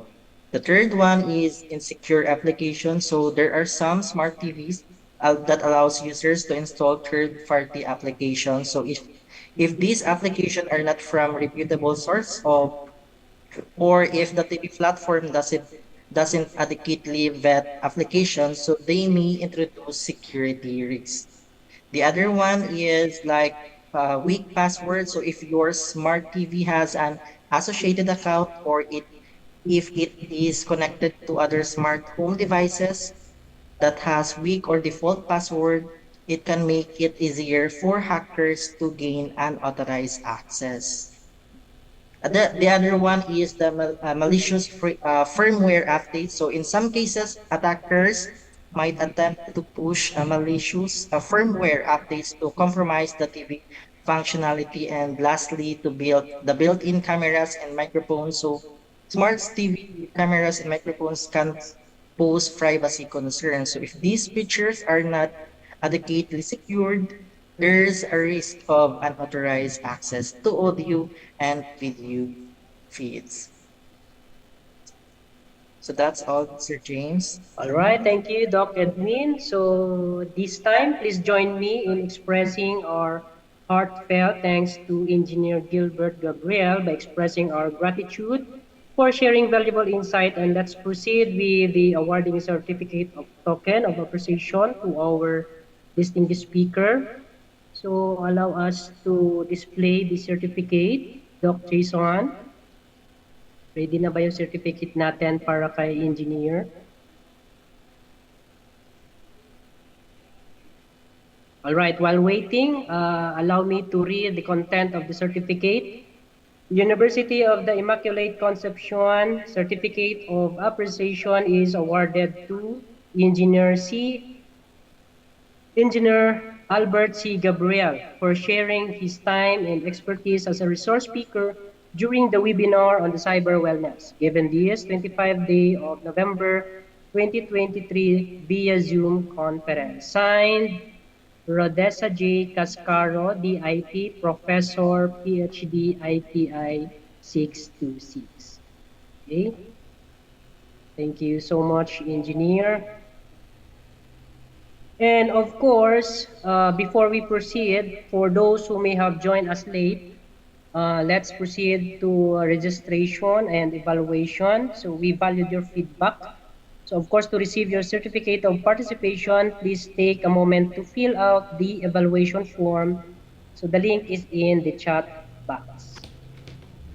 So your participation matters. We want you to make sure that you receive all the necessary informations and certificates. So again, there are two convenient ways for you to register your attendance and evaluation. First is through our chat box, and the second one is we'll be displaying the QR code on the screen right now. Right? So while waiting for your responses, so again, there are two convenient ways. First, we have the link on the chat box, and of course, we will go to display the QR code on the screen. So this is a token of appreciation. We will now commence with the awarding of certificate to all our attendees, and your commitment to cyber wellness education is commendable. So, pag nag-register po kayo dyan sa ating link, automatically you will be receiving our certificate of participation.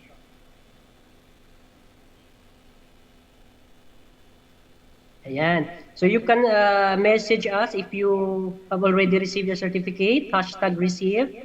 Meron na bang naka-receive ng inyong certificate? #receive. Alright, so habang hinihintay natin yung inyong mga responses, Doc Edwin, shall we proceed?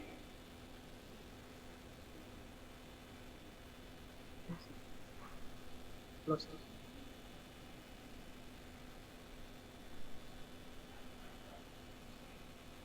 Okay, so in closing, Sir James and I want to express our gratitude to our speaker, Engineer Albert C. Gabriel, for sharing his insight on cyber wellness, and each one of you for your active participation. So let's continue to promote a safe and responsible digital environment. Thank you for being part of this important event. Yes, Doc Edwin, before we proceed, pwede ba tayo mag-photo off? May I request everyone to open your cameras. So kindly open our camera so that we could have our photo ops. So ready na ba yung ating mga technical para sa pag-capture ng ating mga pictures? Ayan. Kaway-kaway po. In 5, 4, 3, I think we can ask 2, Doc Jason to stop sharing first. There. ay, yes.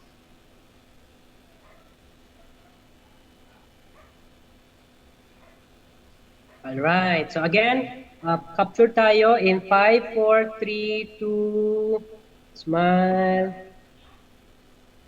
Alright. So thank you so much, Doc Edwin. Proceed. Thank you, Sir James. And now, as we approach the conclusion of our webinar, let's invite Mr. Romeo Bihar for his closing remarks.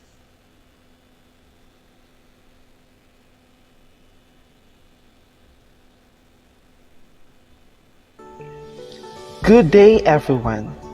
Thank you all for being part of today's insightful journey into cyber wellness. As we wrap up this webinar, I am truly inspired by the engaged participation of our audience. In an era where our lives are intricately woven into the digital fabric, the significance of cyber wellness cannot be overstated. We have explored the nuances of online safety, the impact of digital well-being on our mental health, and the importance of fostering a culture of responsible digital citizenship. Remember, the keys to a healthier online existence lie in education, awareness, and proactive measures. Each one of us has a role to play in creating a safer and more supportive digital environment. Let us carry forward the knowledge gained today and share it with our communities, colleagues, friends, and family.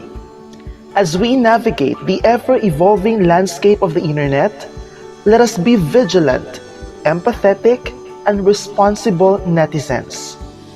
Stay informed, stay connected, but above all, stay safe. A heartfelt thank you to our distinguished speaker, Engineer Albert C. Gabriel, for his valuable insights, and to each one of you for your active participation. The conversation does not end here. Let us continue to engage, learn, and collectively work towards a digitally resilient future. On behalf of the second-year students of PhD ITI of the University of Immaculate Conception, I extend my gratitude to everyone who made this webinar possible. Wishing you all a secure and fulfilling digital journey ahead. Stay safe, stay cyber-wise. Thank you, and to God be the highest glory. Thank you, Doc Bihar. So enjoy the rest of the webinar and we look forward to seeing you in the future events. Stay safe and stay connected. God bless us all. Thank you, everyone. Thank you, Bye. everyone, and congratulations to the team.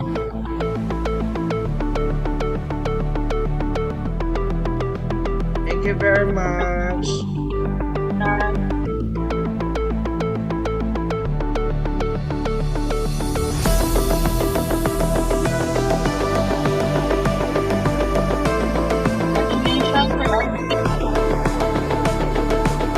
Thank you, Doc. Pass na ron.